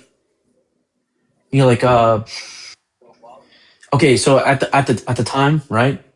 She already Mm-hmm. had like She had gotten her job, and she just got out of school. I was going through my school. She was a little bit older, so like I had like given her that respect. I was like, oh, okay, she's more experienced than I am. Um, but I'm going through my school. You know, I'm paying off my schooling with like grants that I've applied for. You know, so like it's not like I'm leeching off her or nothing. But like I'm saying that like, hey, I have these ideas. I want to do this.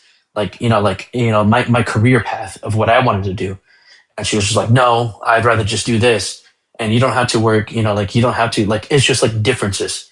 We didn't get into arguments. It wasn't nothing toxic. It was just But differences. but why did you call it masculine, right? Because would you say that qualities like not letting somebody speak, cutting somebody off, not being an active listener is a good thing for a man to do? So that's where I was trying to meet her in the middle, and No, no, I'm like come. asking, would those qualities be good in a man?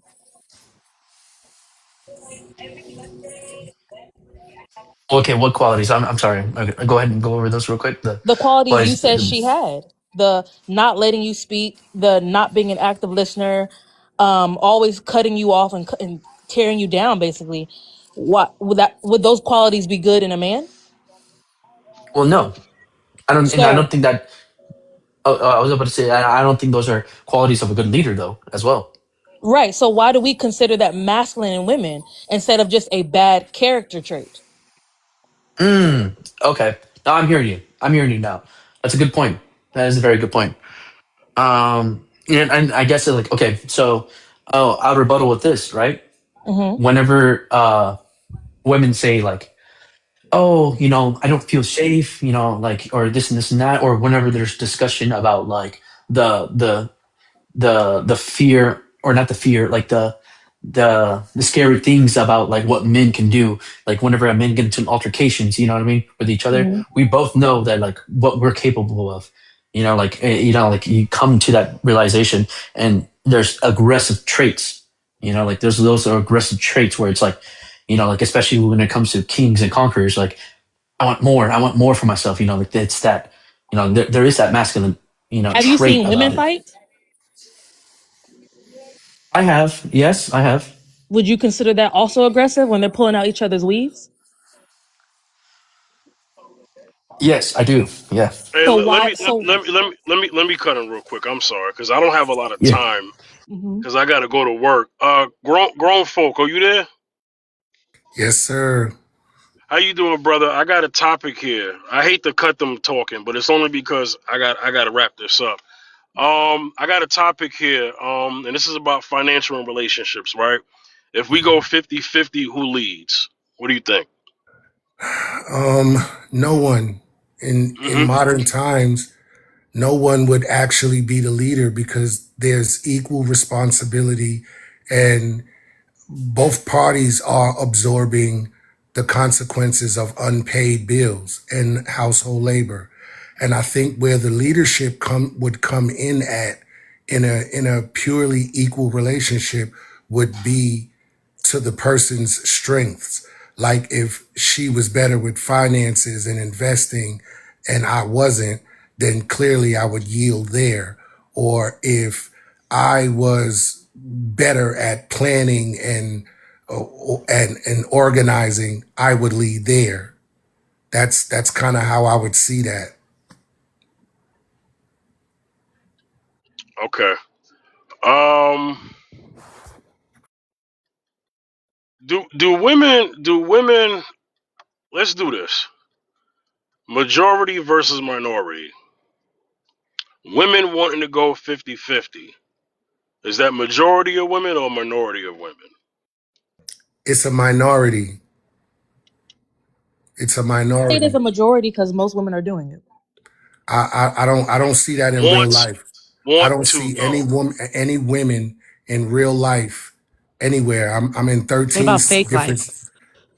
Well, online they could say anything, Oh but Thank yeah, you. That I in my observational experience, I'm in 13 states frequently, and in every circle I'm in, I'm seeing a majority of the finances being absorbed by the husband, and small portions, little bills, things like that, being absorbed by the woman. and it's only my dispatcher. She works. She doesn't have to. She's a multimillionaire, and she absorbs all financial consequence.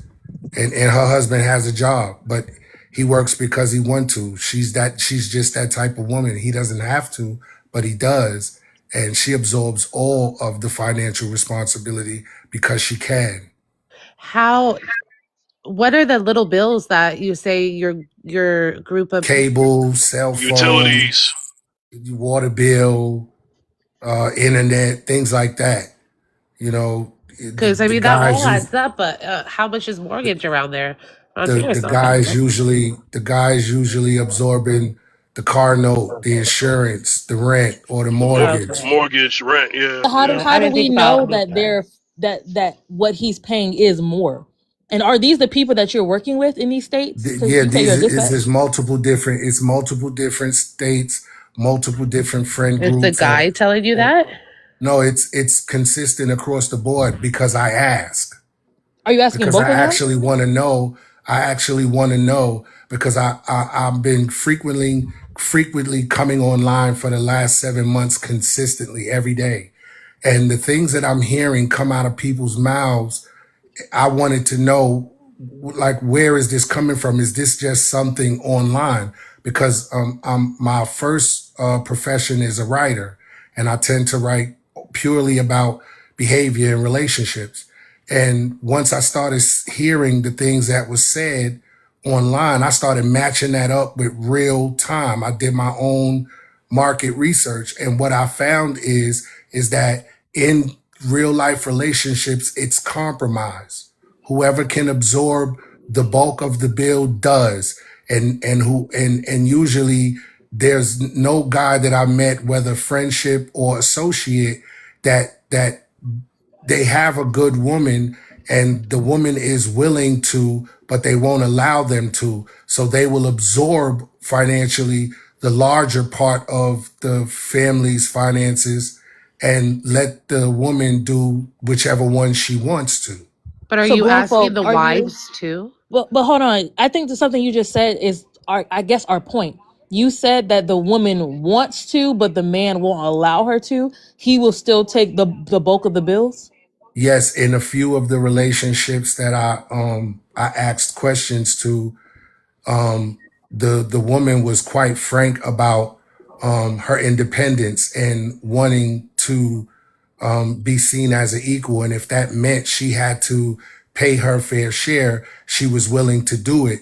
But because they have a relationship, the kind of relationship where, it's kind of hybrid, modern, hybrid, traditional, she's okay with her man doing that, even though if she said it herself, if she was in a different type of relationship, she would absorb her part because she wasn't into she was into her independence more than anything else. Yeah. And So the reason why I asked you that is because it goes back to Fifth's point about how many women actually want this. We're deducing that because a lot of women are in this dynamic, that must mean that they want to be in that dynamic.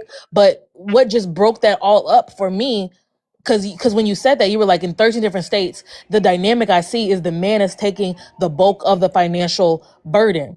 And then the thing you just said was, in some of these cases, the woman would want to do more, but the man, in this pseudo traditional modern hybrid, he just doesn't see that as something she needs to be doing. And I would think that would skew the data, because then it would go back to Fitz point about what women want to do versus what is being done. right, well, I Can see your point, and I think that um it I from what I observed, everything that I'm seeing is it falls around gender role, who makes more money, and what they're willing to do. And I've heard, some women say that if my man makes more, he should pay all the bills. But those women were single. I like to, I'd like to add in real quick on what he said about, like, oh, the man usually handles the bulk of the bills. I think that'd be in contrast to what he's like the prompt is. It's like it's 50-50 all the way through. Like I feel like then it should have been like what it means by like 50-50. It's like everything. Like you just split everything. And for it to be on the bulk on the man, then there's a different dynamic. Then it builds a different dynamic. You right? know what I mean? Of Because course, yeah.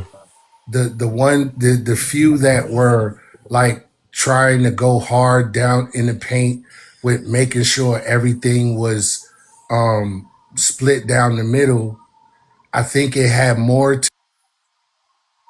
it had more to do with the woman's sense of independence and the man's sense of manhood, and I saw those scenarios very problematic.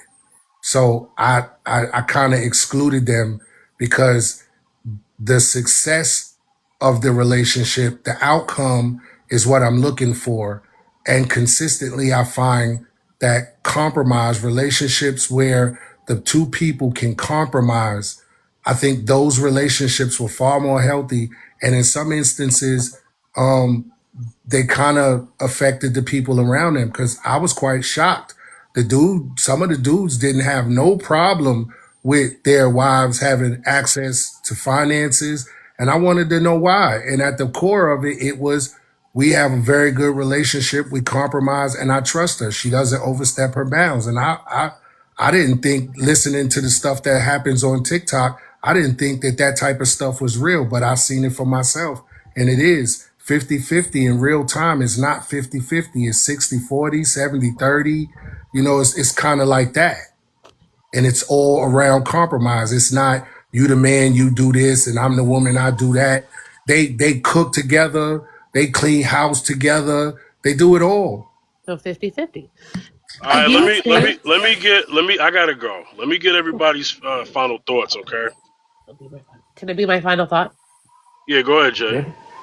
I just want to leave everyone with him saying, I couldn't believe she had access to the financial money, like the banks. That is so odd. And that's why I said there's a thin line between financial abuse, because why wouldn't she have access to their money and anything else? All right, thank you, J Dub. Who's next? Um, Go ahead. I just want to say that I do believe nobody who calls himself a Christian can also say they are the final authority in their household. That is literally the antithesis of being a Christ-led man. And I also think that if we actually follow Christ's example of how he loved and sacrificed for the church, we would actually have better relationships. It's not feminism's fault that marriage sucks. It's mostly capitalism and the fact that we don't put God at the center of our relationships. All right, Shall I go next? go ahead, Dr. Love. Yeah. I believe teamwork makes the dream work, and in my opinion, the man has to lead in order for that relationship to have a ground on it. And I think that doesn't mean overpowering the woman and not hearing her. I think it's about having respect in that relationship. But for me, the man definitely has to lead, and finances aren't the be or end all. All right, go ahead, grown folk. I think men and women naturally are different. And the men and women that learn how to navigate those differences end up in healthy long-term relationships. And everybody else is just a disgruntled employee because relationships take work. I can land there. Thank you, brother. Go ahead, Keys. Yeah. I was gonna say I feel like the leadership role relies on the person that guides the direction that the family's going towards, and they discuss it, they bring up Theo's ideas, and they're the ones that bring it to the table, and after they bounce off of each other, and making sure they find it somewhere in the middle. I feel like that's where the leadership lies, and like I said, everyone's different. I feel like for me, I'd like to be that role where I present those ideas. Absolutely. Haven't had a final thought in a while, but I have one. Regardless of what somebody says they do, say, or follow, what you want to do is you want to listen to what they say, but then watch what they do.